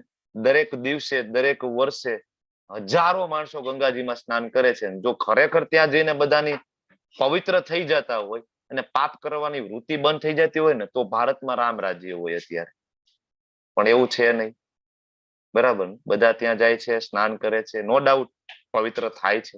ગંગાજીમાં એ શક્તિ છે પવિત્ર કરવાની, પણ પાપ કર્મની વૃત્તિ છે ને બંધ નથી થતી. ગંગાજીમાં જેવું ડૂબકી મારીને બહાર નીકળ્યા ને, વિચારો તો એના એ જ રહે છે પાછા બહાર નીકળીને. એ જ ફરીથી કપટ વૃત્તિ, એ જ ફરીથી કાળા બજારી, બરાબર, અને એ જ બરાબર કામ વાસનાની નજરથી બીજાને જોવું, આ વૃત્તિ સેમ રહે છે. પણ ભગવદ્ ગીતા અને ભાગવતમનું જે શ્રવણ કરે છે, ભગવાનના પવિત્ર નામનો જે જપ કરે છે, અને પાપ કરવાની વૃત્તિ જ જતી રહે છે. પાપ કરવાની જે બીજ છે ને, બીજ એ જ બળીને ભસ્મ થઈ જાય છે. આ શ્રીપાદ, આ શંકરાચાર્યજી સ્વયં કહે છે ગીતા મહાત્મ્યની અંદર, બરાબર. તો શુભ અને અશુભ, ભગવાનની સેવા કરતા હોય ને કંઈક અશુભ થઈ ગયું, ધારો કે મંગલા આરતી માટે સવારે ઉઠ્યા છે ને ભગવાનના દર્શન માટે જાય છે, છીક આવે છે, કઈ વાંધો નહીં, છીક આવે તો છીક આવે, પણ મંગલા આરતીમાં તો જવું પડે. ગમે તે અશુભ થાય, મંગલા આરતી છૂટે નહીં. તો ભગવાન આવા ભક્તો છે ને એ ભગવાનને પ્રિય છે, ભગવાનને પ્રિય છે. હવે 10 ને 2 થઈ ગઈ છે, 5 મિનિટનો આપણે બ્રેક લઈએ અને પછી હવે 2 કે 3 શ્લોક છે આપણે કવર કરીશું, બરાબર? એટલે ભૌતિક લાભ અથવા નુકસાન થયા પર આનંદ કે શોક નથી. તમામ પ્રકારના શુભ અશુભ અશુભ અને પાપી કાર્યો સામે ગુણાતીત અવસ્થામાં હોય છે. બધું કામ છે કોના માટે? કૃષ્ણ માટે. બધું જોખમ કોના માટે લે? કૃષ્ણ માટે લે છે, બરાબર. તો કોઈ કીર્તન લેવું છે અને એવી ઈચ્છા છે કે રામચંદ્રજી ઉપર કોઈ કીર્તન લેતું હોય તો ધેટ્સ ફાઇન, કારણ કે આવતીકાલે રામનવમી છે, તો એ બાને રામચંદ્રજીને આપણે યાદ કરી શકીએ. બોલો, હેન્ડરેસ શેના માટેના છે? કીર્તન લેવા માટેના છે. જિગ્નેશ દરબારજી બોલો, એટેન્ડન્સ માટે હેન્ડરેસ છે ને? હા, એક અનાઉન્સમેન્ટ હતું, એટેન્ડન્સ લિંક પોસ્ટ કરું છું, પણ ફરીથી તમે વારંવાર કયા કરો છો પ્રભુ ક્લાસમાં કે જિગ્નેશ કોશિયા લખો, ડોક્ટર જિગ્નેશ લખો, એક જ લખવાનું કહું છું તો પણ અત્યારે વારંવાર અલગ અલગ નામથી એટેન્ડન્સ આવે છે. તો લાસ્ટ ટાઈમે બધાની મતલબ કમ્પાઇલ થવામાં તકલીફ પડશે અને 1 to 1 કહું તો એક જ મિનિટ જોયું માતાજી છે કે નહીં. ડાયરેક્ટ કહી દો તમે. હા, એટલે એમને ધ્યાને આવી જાય થોડું. માતાજી, તમારું એટેન્ડન્સમાં ઇશ્યુ આવે છે. કોઈ વખત પિંકી પટેલ હોય છે, કોઈ વખત પિંકી બેન હોય છે, કોઈ વખત પિંકી હોય છે. તો તમે એ ધ્યાન રાખો, જે પણ રાખો એક જ રાખો. આજે સેન્ટરમાંથી ઉપરથી પણ કહેવામાં આવ્યું છે કે તમારી એટેન્ડન્સ દર વખતે અલગ અલગ હોય છે, તો એ નોટ નહીં થાય. તો આટલી મહેનત કરીને એટેન્ડ કરો છો તો એક જ નામ રાખવાનો ટ્રાય કરો. અને બધાને પણ એ જ રિક્વેસ્ટ છે. હરે કૃષ્ણ. ઓકે, ચલો હવે કીર્તન કરીશું. એના માટે 2 હેન્ડરેસ છે, એક હીર પટેલજી, એક રાજેશ્વરી માતાજી. બોલો. રાજેશ્વરી માતાજી, હીર પટેલજી. રામચંદ્રજી ઉપર કીર્તન લેવાનું કોણ છે? હા પ્રભુજી. તમે લ્યો છો? હા પ્રભુજી. ઓકે, હીર પટેલજી લઈ લો. ચાલો નેક્સ્ટ ટાઈમ રાજેશ્વરી માતાજી લઈ લેજો. બરાબર, ચાલશે ને? માતાજી તમને બોલવું હોય તો બોલી શકો છો. બોલો ખુશીથી માતાજી. ચાલો સ્ટાર્ટ કરી દો, સમય આપણી પાસે ઓછો છે. શ્રી રામચંદ્ર કૃપાળુ ભજ મન હરણ ભવ ભય દારુણમ નવ કંજ લોચન કંજ મુખ પર કંજ પદ કંજારુણમ કંદર્પ અગણિત અમિત છબી નવની લનીરત સુંદરમ પટપીઠમાનહુ તડિત રુચિ સુચિ નૌમિ જનક સુતાવરમ શિર મુકુટ કુંડલ તિલક ચારુ ઉદાર અંગ વિભૂષણમ આજાન ભુજ સર ચાપધર સંગ્રામ ચિત કર દૂષણમ ભજ દીન બંધુ દિનેશ દાન દૈત્ય દનન દુષ્ટ નિકંદનમ રઘુનંદ આનંદ કંદ કૌશલ ચંદ્ર દશરથ નંદનમ ઇતિ વદતિ તુલસીદાસ શંકર શેષ મુનિ મનરંજનમ મમ હૃદય કુંજ નિવાસ કુરુ કામાદિ કલદલ ભંજનમ શ્રી રામચંદ્ર કૃપાળુ ભજ મન હરણ ભવ ભય દારુણમ નવ કંજ લોચન કંજ મુખ કર કંજ પદ કંજારુણમ શ્યાવર રામચંદ્ર કી જય પવન સુત હનુમાન કી જય. હરે કૃષ્ણ પ્રભુજી. હરે કૃષ્ણ માતાજી, થેન્ક યુ. હું શોધતો તો ક્યાંક એની લિરિક્સ મળી જાય તો શેર કરું તો બધા કનેક્ટ થઈ શકે, પણ આમાં તો કઈક એડ જ ચાલુ થઈ ગઈ હતી ઉપર પેલા તો. ઓકે, ચલો સરસ, ખૂબ સરસ. રામચંદ્રજી ખૂબ જ કરુણાના અવતાર, એનું એક સરસ મજાનું રામાયણમાં જે ઉલ્લેખ આવે છે.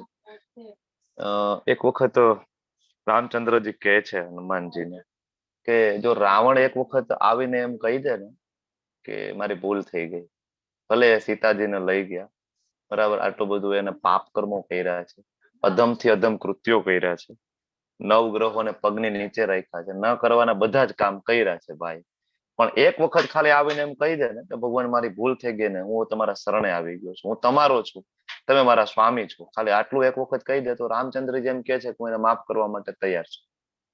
હનુમાનજી સાથેની ચર્ચાઓ રામાયણમાં આવે છે. તો ભગવાન એટલા બધા દયાળુ છે, એટલા બધા કૃપાળુ છે રામચંદ્રજી, જે આવતીકાલે એનું પ્રાગટ્ય દિવસ છે. આપણે બધાએ જોરશોરથી તૈયારી કરવી જોઈએ એમના માટે. સરસ એમના માટે ગિફ્ટ લાવવી જોઈએ, એમના માટે ફ્રૂટ્સ લાવવા જોઈએ, અને સરસ મજાનો જો ઘરે રામચંદ્રજી હોય તો તેમને શ્રૃંગાર કરવો જોઈએ, નહીતર જરૂરથી કાલનો સમય મંદિરે વ્યતીત કરવાની કોશિશ કરવી જોઈએ. ઇવન આપણા ઇસ્કોન મેંગલુરુ ટેમ્પલના કંઈક ને કંઈક પ્રોગ્રામો હશે, તમને શેર કરવામાં આવશે, જિજ્ઞેશ દરબારજી કરશે ગ્રુપની અંદર. પ્રયત્ન કરજો, અને કાંઈ પણ ના થાય ને ચિંતા ના કરજો. તમને એમ થાય કે ભાઈ એબલ નથી, અમે અમારી નજીકમાં ટેમ્પલ પણ નથી, અમારાથી બીજું કઈ થઈ ના શકે, તો સૌથી ઇમ્પોર્ટન્ટ છે ભગવાનના નામનો જપ. મોટા ભાગનો કાલનો સમય છે ભગવાનના નામના જપમાં વ્યતીત થાય ને, આ જરૂરથી તમારે પ્રયત્ન કરવાનો છે, બરાબર.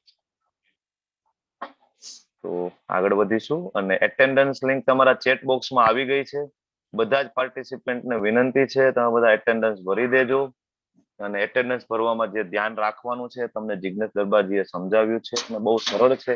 ખાલી એક ને એક સ્પેલિંગ દર વખતે રાખવાનું છે, બહુ અઘરું નથી. પાછળ ગામનું નામ એડ નથી કરવાનું, આગળ કઈ મિસ્ટર ડોક્ટર કઈ એડ નથી કરવાનું. અને જો કરો તો કન્ટિન્યુ કરો, એક વખત કરો તો એ જ રીતના. એક પુષ્પા માતાજીનું એટેન્ડન્સ અને સાધના ચાર્ટમાં એવું હોય છે, એક વખત પુષ્પા વૈષ્ણવ હોય છે, એક વખત પુષ્પા બેન હોય છે.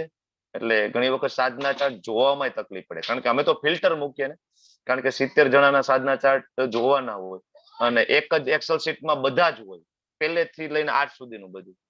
તો ફિલ્ટર કરી અને ડેટ નાખીએ અને પછી પર્ટિક્યુલર વ્યક્તિ નું નામ નાખીએ. ધારો કે પરેશ શાહ આટલું લખીએ તો પરેશ પ્રભુની બધી સાધના મળે, પણ જો પરેશ પ્રભુ પરેશભાઈ લખતા હોય ને તો એની સાધના નહીં મળે.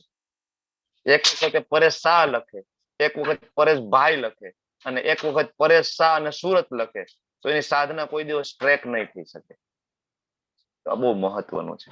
પ્લીઝ આગળ 18મા અને 19મા શ્લોકની અંદર ભગવાન હજી એને જે ભક્ત ગમે છે અને એના ભક્તની અંદર જે ગુણ ગમે છે કે છે કે શત્રુઓ તથા મિત્ર સાથે સમાન રીતના વર્તવું. અઘરું છે કે નહીં બહુ? શત્રુઓ સાથે સમાન રીતના અને મિત્ર સાથે સમાન રીતના. આપણે તો આપણા શત્રુને જોઈ ત્યાં આપણો પારો હલી જાય, હે બરાબર ને? પણ ભગવાનના ભક્તો છે કેવા હોય છે? શત્રુઓ સાથે. કારણ કે એને ખબર છે. શું ખબર છે? તો કે ભાઈ આની પહેલા આપણે ચર્ચા થઈ હતી કે તમારા અને મારા કોઈ શત્રુ છે, તમને ને મને કોઈ નથી ગમતી એવી વ્યક્તિ આપણા જીવનમાં છે, તો એનું એક જ કારણ છે આપણા કર્મ. આના સિવાય બીજું કારણ જ નથી. એકમાત્ર કારણ છે કે આપણા જીવનમાં ન ગમતી વ્યક્તિ છે, આપણા જીવનમાં કોઈક એવા વ્યક્તિ છે જે આપણા શત્રુ બનીને બેઠા છે, તો એક જ કારણ છે. આપણે તો શું કહીએ, જોઈ લઈશ તને, મોકો આવા દે એક વખત, જોઈ લઈશ તને. ભગવાન કે છે કે સમભાવ હોવો જોઈએ. મારા દુષ્કર્મનું પરિણામ છે. આગળ કે છે કે માન તથા અપમાનની અંદર, માન અપમાનની અંદર સમભાવયુક્ત રહેવું, બેલેન્સ રહેવું ને, આ પણ એટલો જ અઘરો ગુણ છે. માન મળે, માનની સુષુપ્ત આશા આપણા બધા એના હૃદયમાં છે, અને જો થોડું ઘણું કોઈ આપણું અપમાન કરી લે તો આપણી મનસ્થિતિ તરત ચેન્જ થઈ જાય છે જે તે વ્યક્તિ પ્રત્યે. પણ ભગવાન સ્વયં જયારે ભક્ત અવતાર રૂપે આવ્યા ને કૃષ્ણ, ત્યારે એને શિક્ષાષ્ટકમના 8 શ્લોક આપણને આપ્યા. 8 શ્લોક. અને 8 શ્લોકમાંનો 3જો શ્લોક, તૃણાદપી સુનીચેન તરોરપી સહિષ્ણુના અમાનીના માનદેન કીર્તનીય સદાહરી. એમાં કીધું કે આપણે કેટલા સહન શક્તિ વાળા બનવું જોઈએ, તો કે તરોરપી સહિષ્ણુના. કેવા? તરો એટલે વૃક્ષ, ઝાડવું. જો વૃક્ષ હોય ને એને તમે પથ્થર મારો ને તોય તમને ફ્રૂટ જ આપે, તમે એને પથ્થર મારો ને તોય તમને છાંયડો આપે, અને ઇવન તમે એને કાપી નાખો ને તો એ વૃક્ષના લાકડાથી તમારા ઘરમાં રસોઈ બને, બરાબર? એ વૃક્ષના લાકડામાંથી તમારા ઘરનું ફર્નિચર બને. કોઈ દિવસ કમ્પ્લેન નહીં. બાકી એ પણ એક જીવ છે, કોઈ કમ્પ્લેન નહીં, બરાબર? તો વૃક્ષ જેટલા સહિષ્ણુના. અને આપણો ભાવ કેવો હોવો જોઈએ? તો કે તૃણાદપી સુનીચેન, શેરીમાંનું જે તણખલું છે ને એના જેટલી મારી લાયકાત છે, આવો મારો ભાવ હોવો જોઈએ. અને અમાનીના, કોઈ દી માનની આશા રાખવાની નહીં. પણ આપણે તો માન ન મળે તો ચાલે નહીં. જો લગ્નમાં ગયા અને જેની ઘરે લગ્ન છે ને કંકોત્રી લખી, પણ જો પાછળ ફોન ના કર્યો ને તોય આપણે તો ખોટું લાગી જાય. કંકોત્રી મોકલી છે એટલો ખર્ચો કરીને, પણ પછી મફતમાં ફોન થાય છે, ફોન ના કર્યો તો આપણે ખોટું લાગી જાય. તમે ફોન કર્યો તો અમને વહેલા આવવાનો, ઓલા આખી કંકોત્રી મોકલી, એમાં લખ્યું તો છે કે ભાઈ સાગમટે આવવાનું છે. પણ આપણે માનની ખૂબ આશા હોય છે. ભગવાનના ભક્તોને આવું હોતું નથી. અને બીજું અપમાન, માન અને અપમાન બેની અંદર બેલેન્સ હોય છે. અમાનીના માન દેન, બીજાને હંમેશા માન આપતો હોય છે, બરાબર? કારણ કે માન અને કીર્તિની જો હેબિટ પડી જાય ને તો એ પતન કરી દે છે. અને ઘણા બધાનું પતન થયું છે. એમાં ઘણા બધા મોટા મોટા સિંગર હોય, ઘણા મોટા મોટા સેલિબ્રિટીઝ હોય, એ જે ખ્યાતિ હોય ને પચાવી પાડી શકતા નથી. તમે જોવો ને થોડોક ટાઈમ થાય તો એનું વર્તન ઉદ્ધત થઈ જતું હોય છે. એના ફ્રેન્ડ ફોલોવિંગ સર્કલ હોય ને એની સાથેનું વર્તન ખરાબ થઈ જતું હોય છે, કારણ કે એ ખ્યાતિ પચાવી પાડી શકતા નથી. અલ્ટિમેટલી પતન થાય છે. ઠંડી અને ગરમીમાં પણ બેલેન્સ હોય છે. મારો ભક્ત કેવો હોય? ઠંડી પડે કે ગરમી પડે, શિયાળાની કડકડતી ઠંડી હોય તો પણ સવારમાં ધાબળો છૂટી જાય સવારે 3:30 વાગે. અઘરું છે ને. હિમાલયમાં તપસ્યા કરવા જાવીને બસ એવી જ તપસ્યા છે ગૃહસ્થાશ્રમમાં રહી અને શિયાળાની કડકડતી ઠંડીમાં મંગલા આરતી એટેન્ડ કરવી. આ સેમ તપસ્યા છે. જે લોકોએ કરી હશે એને ખબર હશે. બરાબર. પણ ભગવાનના ભક્તો જાય છે. ઇવન વૃંદાવનમાં ઠંડી બહુ વધારે પડે, તમને ખબર છે ને. આપણા કરતા પણ ત્યાં ટેમ્પરેચર બહુ ડાઉન છે. ક્યારેક તો 1-2 ડિગ્રી સુધી પહોંચી જાય. ઇવન રાધાકુંડમાં તો શૂન્ય દર વર્ષે થાય. રાધાકુંડ તમે જોયું હશે, ગિરી ગોવર્ધન પર્વત છે, ગિરી ગોવર્ધન મહારાજ એમને બરાબર ત્યાં રાધાકુંડ શ્યામકુંડ છે, ત્યાં શૂન્ય તો એવરી યર થઈ જાય. પણ એ ટેમ્પરેચરમાં પણ ભક્તો ઉઠે છે મંગલા આરતીમાં, અને આપણા કરતા પણ વહેલા, કારણ કે ત્યાં મંગલા આરતી 4:10 સ્ટાર્ટ થઈ જાય છે વૃંદાવનની અંદર, તો ઉઠે છે. અને ગમે એવી ગરમી પડતી હોય ને, ગરમીમાં ઊંઘ મોડી આવે. તમને બધાને ખબર છે રાત્રે ઊંઘ ના આવે ગરમીના કારણે. ઘણાને ઘરે એસી હોય તો વાંધો નથી, પણ એસી ના હોય તો ગરમીના કારણે ઊંઘ આવતા આવતા 12 તો એમને વાગી જાય. અને પછી 4 વાગે ઉઠવું બહુ અઘરું થઈ જાય, છતાં ભક્તો ઉઠતા હોય છે. બરાબર. ગમે એટલી ગરમી હોય, માતાજીઓ કેમ રસોઈ કરવાની કોઈ દી ના પાડે છે? ના ના, બહુ ઉનાળો પડે છે. થોડાક દિવસ અમે કિચનમાં નહીં જાય, અમે એ ધુમાડો નહીં ખાઈએ, જાય છે ને. એમ ભગવાનના ભક્તો છે ઉઠે છે ગમે તેવી કન્ડિશન હોય. બરાબર.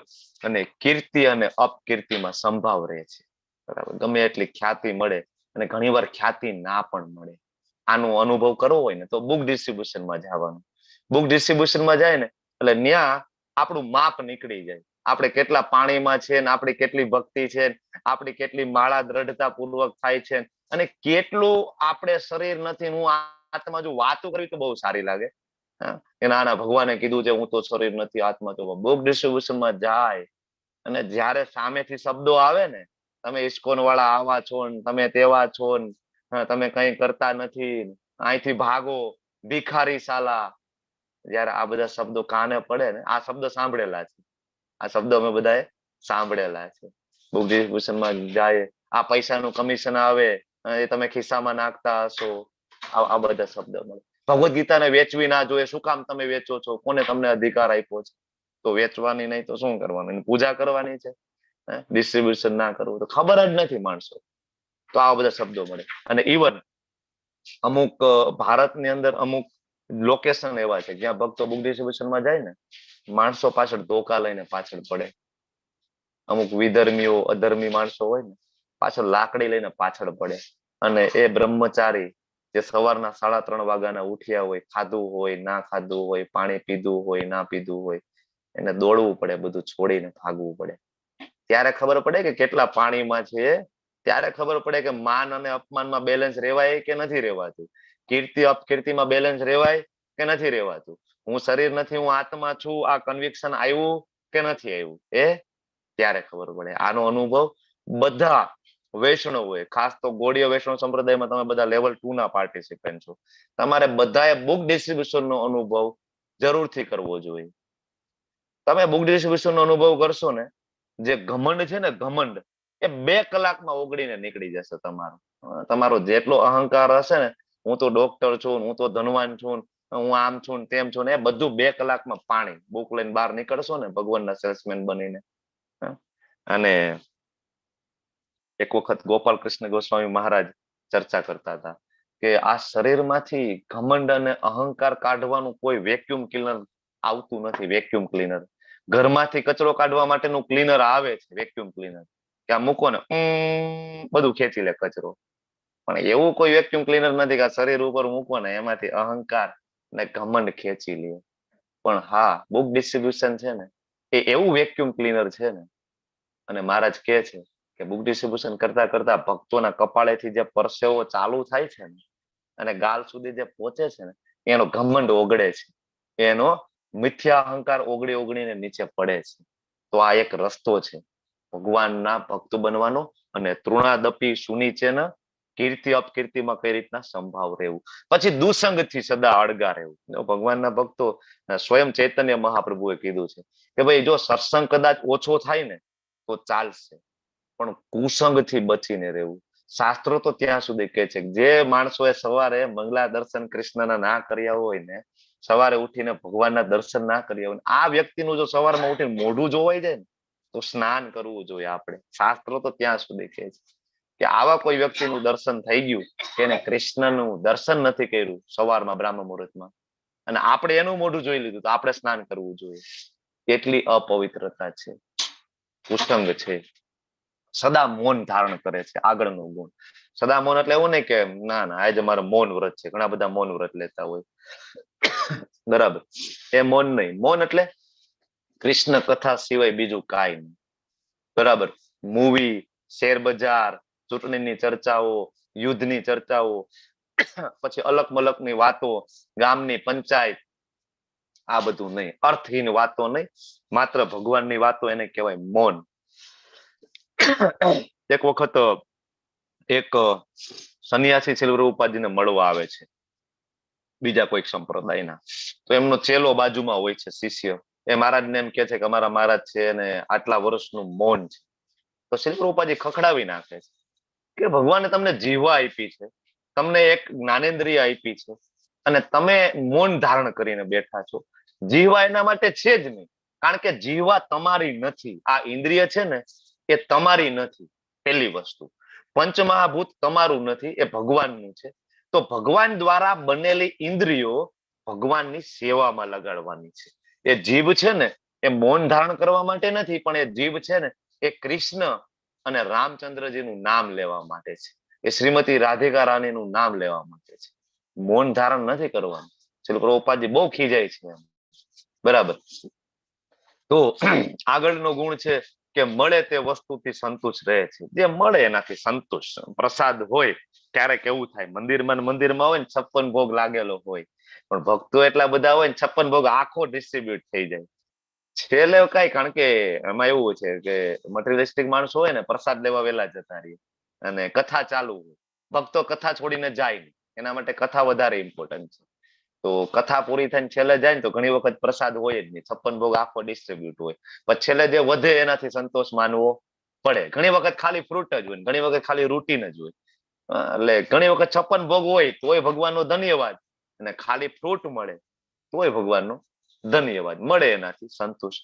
અને ભગવાન કે છે કે અરે એ તો નિવાસ માટે ઘરની પરવા નથી કરતો. 1 BHK છે તો ઇટ્સ ઓકે, કઈ વાંધો નહીં, 1 BHK માં મેનેજ કરી લેશું. મોટા મોટા બંગલા, મોટા વિલાસ બનાવવા માટે ભૌતિક જગતમાં ગૂંચવાઈ જાય અને પોતાનો સમય વેસ્ટ કરતો નથી. એટલે એવું નથી કે ભગવાનના ભક્તો કામ નથી કરતા, કામ પણ કરે છે, પણ કેટલું, જેટલું મેન્ટેન થાય ને એટલું. સંપૂર્ણ સમય એમાં વ્યતીત નથી કરતા, આસક્તિ નહીં. અને ભગવાન અહીંયા એમ કે છે કે જ્ઞાનમાં દ્રઢ છે. આ શબ્દ બહુ મહત્વનો છે. જો ભક્તિ હોય ને એની સાથે સાથે જ્ઞાન બહુ જરૂરી છે, અને જ્ઞાનમાં દ્રઢ હોવું ને એ પણ બહુ જરૂરી છે. જો ઘણા બધા પાસે જ્ઞાન છે, હું સંપ્રદાયનું નામ નથી લેતો, એક સંપ્રદાય એવો છે કે એની અંદર કેન્દ્ર ચાલતા હોય છે, ભગવદ્ ગીતાના શ્લોકો વંચાવતા હોય છે, શ્લોકો પઠન કરાવતા હોય છે, અને એના ફોલોવર્સને શ્લોકો આવડતા પણ હોય છે. જ્ઞાન છે પણ એની અંદર દ્રઢ નથી, એ પ્રેક્ટિકલ લાઈફમાં એપ્લાય નથી કરેલું. આખો સંપ્રદાય ભગવદ્ ગીતા વાંચે છે, ભગવદ્ ગીતા લઈ અને એ કેન્દ્રમાં જાતા હોય છે, પણ તમે એને પૂછો કે ભગવાન તો કે છે યજ્ઞ શિષ્ટા સિન સંતો મુચ્યંતે સર્વ કિલ્બિ છે. ભગવાન તો કે છે પત્રમ પુષ્પમ ફલમ તોયમ યો મે ભક્ત્યા પ્રેચ્છતિ, કે ભગવાન તો કે છે મને ભોગ લગાડો. તમે ભોગ લગાડો છો? તો કે ના, અમે ભોગ તો નથી લગાડતા. ભગવાન તો કે છે મનમના ભવ મદ ભક્તો મધ્યાજી મામ નમસ્કરું, મને નમસ્કાર કરો, મારી ભક્તિ કરો, મારી પૂજા કરો. તમે મંદિરે જાઓ છો? તો કે ના, મંદિરે તો નથી જાતા. તમે શું કરો છો? તો કે અમે સારું જીવન જીવીએ છીએ, અમે કોઈનું ખોટું નથી કરતા, અમે આચરણ સારું રાખીએ. તો એ તો ભાઈ પશુમાંથી તમે ખાલી મનુષ્ય બન્યા છો, પશુમાંથી માણસ બન્યા, પણ માણસમાંથી આગળનું શું? એટલે આવો એક આખો સંપ્રદાય છે, અને ફોલોવર્સ છે ને બહુ બધા છે, તમને બધાને ખબર છે. તો જ્ઞાન તો છે પણ જ્ઞાનમાં દ્રઢ નથી, અને એ પ્રેક્ટિકલ લાઈફમાં એપ્લાય નથી.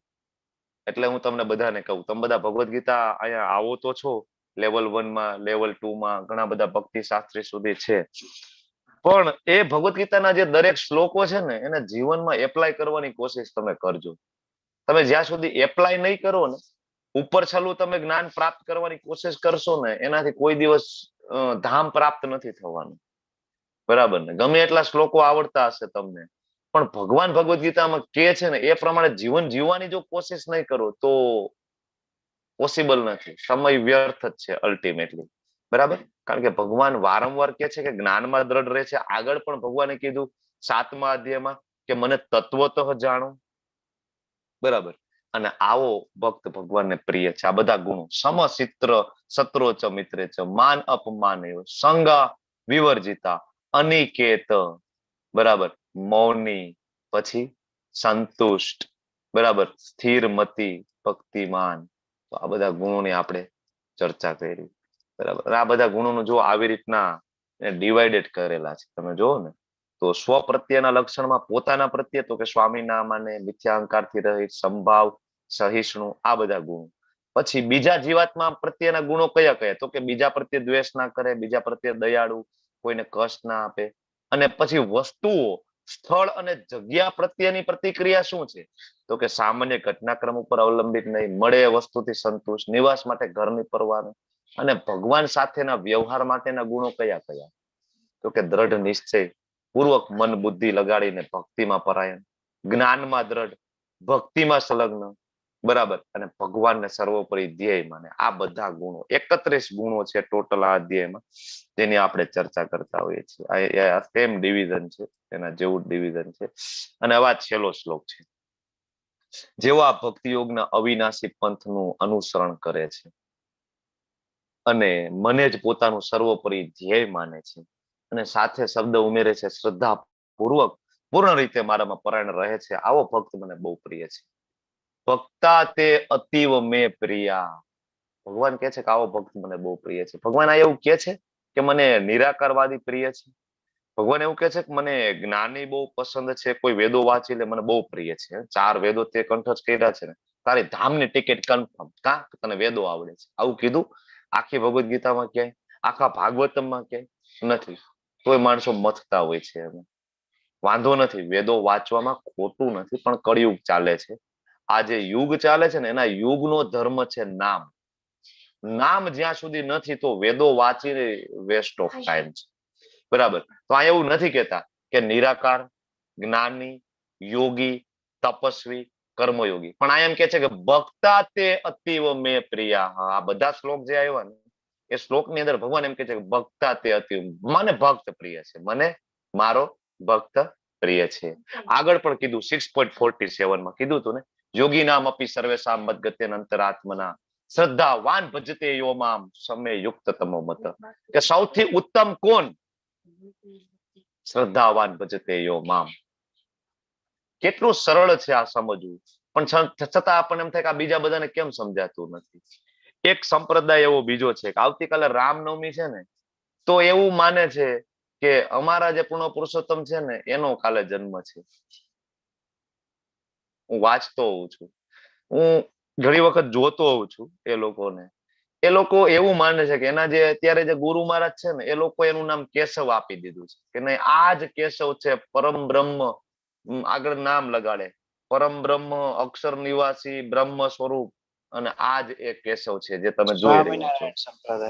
આપણે કોઈ સંપ્રદાયનું નામ નથી લેતા પ્રભુ, પણ આપણે કોઈની નિંદા કે ટીકા નથી કરતા, પણ આપણે ચર્ચા એ કરીએ છીએ કે દરેક શાસ્ત્ર એક સાથે મળી અને શું કહે છે, દરેક આચાર્ય, ભગવાનના પરમ ભક્તો, મહાન ભક્તો શું કહે છે. નરસિંહ મહેતાને ખબર નહોતી? નરસિંહ મહેતાને ખબર હતી પૂર્ણ પુરુષોત્તમ કૃષ્ણ છે. મીરાબાઈને ખબર નહોતી? સંત બોડાણાજીને ખબર નહોતી? ભગવાનના પરમ ભક્ત સંત તુકારામજીને ખબર નહોતી?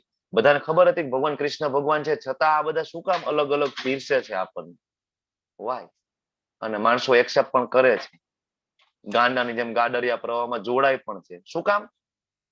શ્રી પ્રભુપાદજી કહે છે કે જો કોઈ વ્યક્તિ મારી ભગવદ ગીતા એક વખત બરાબર વાંચીને સમજી લે ને, આ બધાની દુકાનો બંધ થઈ જાય, આ બધાની આટડીઓ બંધ થઈ જાય, ખબર પડી જાય પૂર્ણ પુરુષોત્તમ માત્ર ને માત્ર કૃષ્ણ છે. બ્રહ્માજી કે છે, શિવજી કે છે, બરાબર. અને આ પંથ છે ને એ અવિનાશી પંથ છે. ભગવાન આ શું કે છે? અવિનાશી પંથ. અવિનાશી એટલે કેવો પંથ છે કે આ કોઈ દિવસ આ જે ભક્તિ યોગ છે ને એનું ક્યારે નાશ નથી થતો. 6થા અધ્યાયમાં તો ભગવાન ગેરંટીથી કહે છે ને કે મારા ભક્તો કદાચ ભક્તિ અધૂરી રહી જશે તો ચિંતા નહીં કરતા, હું બેઠો છું. પણ નેક્સ્ટ બર્થમાં હું પૂરી કરાવી દઈશ. આંગળી ઝાલીને એવા પરિવારમાં તમને મૂકીશ ને કે તમને વાતાવરણ મળી જશે અને તમને જન્મતા વેત જ તમને પૂજા વિધિ, આચમન કરવાની ટેકનિક, મંદિરમાં કઈ રીતના પ્રવેશ કરવો, વિગ્રહ સેવા બધી ખબર પડી જશે. બરાબર. તો ખૂબ જ સરસ આ અધ્યાયની અંદર ભગવાન એના ભક્તના ગુણો અને ભગવાનને કેવો ભક્ત ગમે છે એ આપણને કહે છે. અર્જુનનો પ્રશ્ન હતો ને ભગવાન નિરાકાર કે સાકાર, આખા અધ્યાયમાં એકદમ સરસ સ્પષ્ટ કરી દે છે. બરાબર.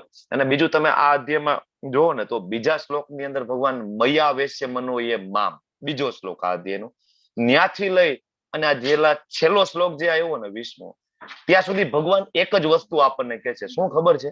એમની પાસે પહોંચવાનો રસ્તો. આખા અધ્યાયમાં ભગવાન એક જ વસ્તુ કહે છે કે તમે આ રીતના મારી પાસે આવો, તમે આ રીતના મારી પાસે આવો, તમે આ રીતના મારી પાસે આવો. હું તમને આ રસ્તો આપું, આ ન આવડે તો આ રસ્તો, આ ન આવડે તો આ રસ્તો, આ ન આવડે તો આ રસ્તો. કેટલા બધા અઢળક ઓપ્શનો આપે છે.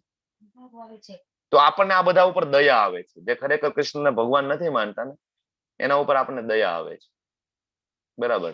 કે લોકો ભગવદ ગીતા બરાબર વાંચતા નથી. શ્રી પ્રભુપાદજીને એકવાર વાંચે તો એને ખબર પડે કે ખરેખર સત્ય શું છે.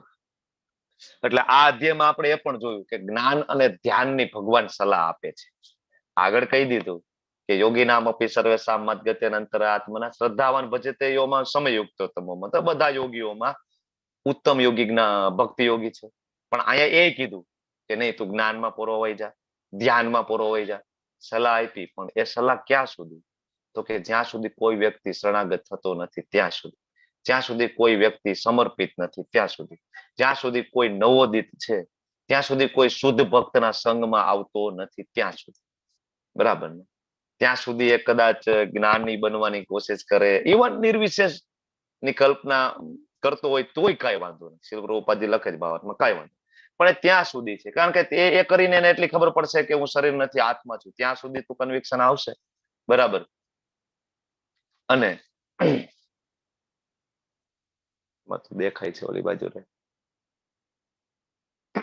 બરાબર. તો જ્ઞાન અને ધ્યાન ત્યાં સુધી જ કામનું છે કે જ્યાં સુધી સત્સંગ નથી થતો. બરાબર. આપણા બધાના ખરેખર સદભાગ્ય છે, આપણે બધા ભાગ્યશાળી છીએ કે આપણને સરસ મજાનો ગૌરવવંતો પંથ મળે અને આપણને ખ્યાલ આવ્યો શું? તો કે કૃષ્ણ છે, ભગવાન છે.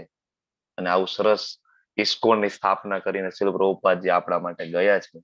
અને આપણે બધા સ્ટેજ ઉપર આવ્યા કે આપણે ખબર પડી. અને આપણે સરસ આ રીતના ભગવદ ગીતા સમજીએ છીએ ને આવી રીતના કોઈ સમજવાની કોશિશ કરતું પણ નથી. તમારે નજર દોડાવી લેવી તો આજુબાજુમાં દોડાવી લેજો, ગમે તે સંપ્રદાય હોય અલગ અલગ. પણ આ રીતના કોઈ ભગવદ ગીતા સમજતું નથી, કોશિશ નથી કરતું, અને ઇવન ભગવદ ગીતાને જીવતું નથી કોઈ. ભગવદ ગીતા જાણે છે ઘણા બધા, ઇવન આપણા કરતા પણ વધારે શ્લોક આવડે ને એવા માણસો સમાજમાં પડ્યા છે. તમે કયો એટલે પોપટની જેમ શ્લોક બોલશે, પણ તમે એને પૂછો ને કે તમે આ શ્લોકમાં કીધું છે ને એ તમે કરો છો? રામચંદ્રજી પોતે બ્રહ્મ મુહૂર્તમાં ઉઠતા હતા, રામાયણમાં વર્ણન છે. કૃષ્ણચંદ્રજી પોતે બ્રહ્મ મુહૂર્તમાં ઉઠતા હતા, દ્વારકાની અંદર જયારે એ નિવાસ કરતા હતા. પોતે રાજા હતા ને તો એ ઉઠતા હતા, વર્ણન છે શાસ્ત્રમાં. આપણે ઉઠીએ છીએ? એ લોકોને પૂછવાનું. તો મેન તો આ જ છે કે જીવન પરિવર્તિત થવું જોઈએ. આ કઈ ભૌતિક જ્ઞાન નથી કે થોડાક ઇક્વેશન યાદ કરી નાખવાના, સાઇન થીટા કોસ થીટા યાદ કરી લીધું. જીવનમાં કામમાં ક્યાં આવે તો કે ક્યાંય નહીં. આજ સુધી ખબર નહીં ક્યાં ઉપયોગ આવ્યું હોય. ભણ્યાતા તો બહુ ten theta, sine theta, cos theta, ઉપયોગ ક્યાંય આવ્યું નહીં. બરાબર. આ એ જ્ઞાન નથી. આ જ્ઞાન એ છે કે જેને સમજીને પ્રેક્ટિકલી લાઈફમાં એપ્લાય કરવાનું છે. આ બધા ખૂબ શાંતિપૂર્વક મને પડ્યું. તમારો બધાને હું ખૂબ આભારી છું. અને વાંછા કલ્પતરુભ્યશ્ચ કૃપા સિંધુભ્ય એવ ચ પતિતાનાં પાવનેભ્યો વૈષ્ણવેભ્યો નમો નમઃ. તમને બધાને આવતા રામ પ્રભુજી મારે એટેન્ડન્સ નથી આવતી. મારે એટેન્ડન્સ ચેટ બોક્સમાં છે ને માતાજી, લિંક છે ને, જો નથી, આમાં નથી. પણ સાઈન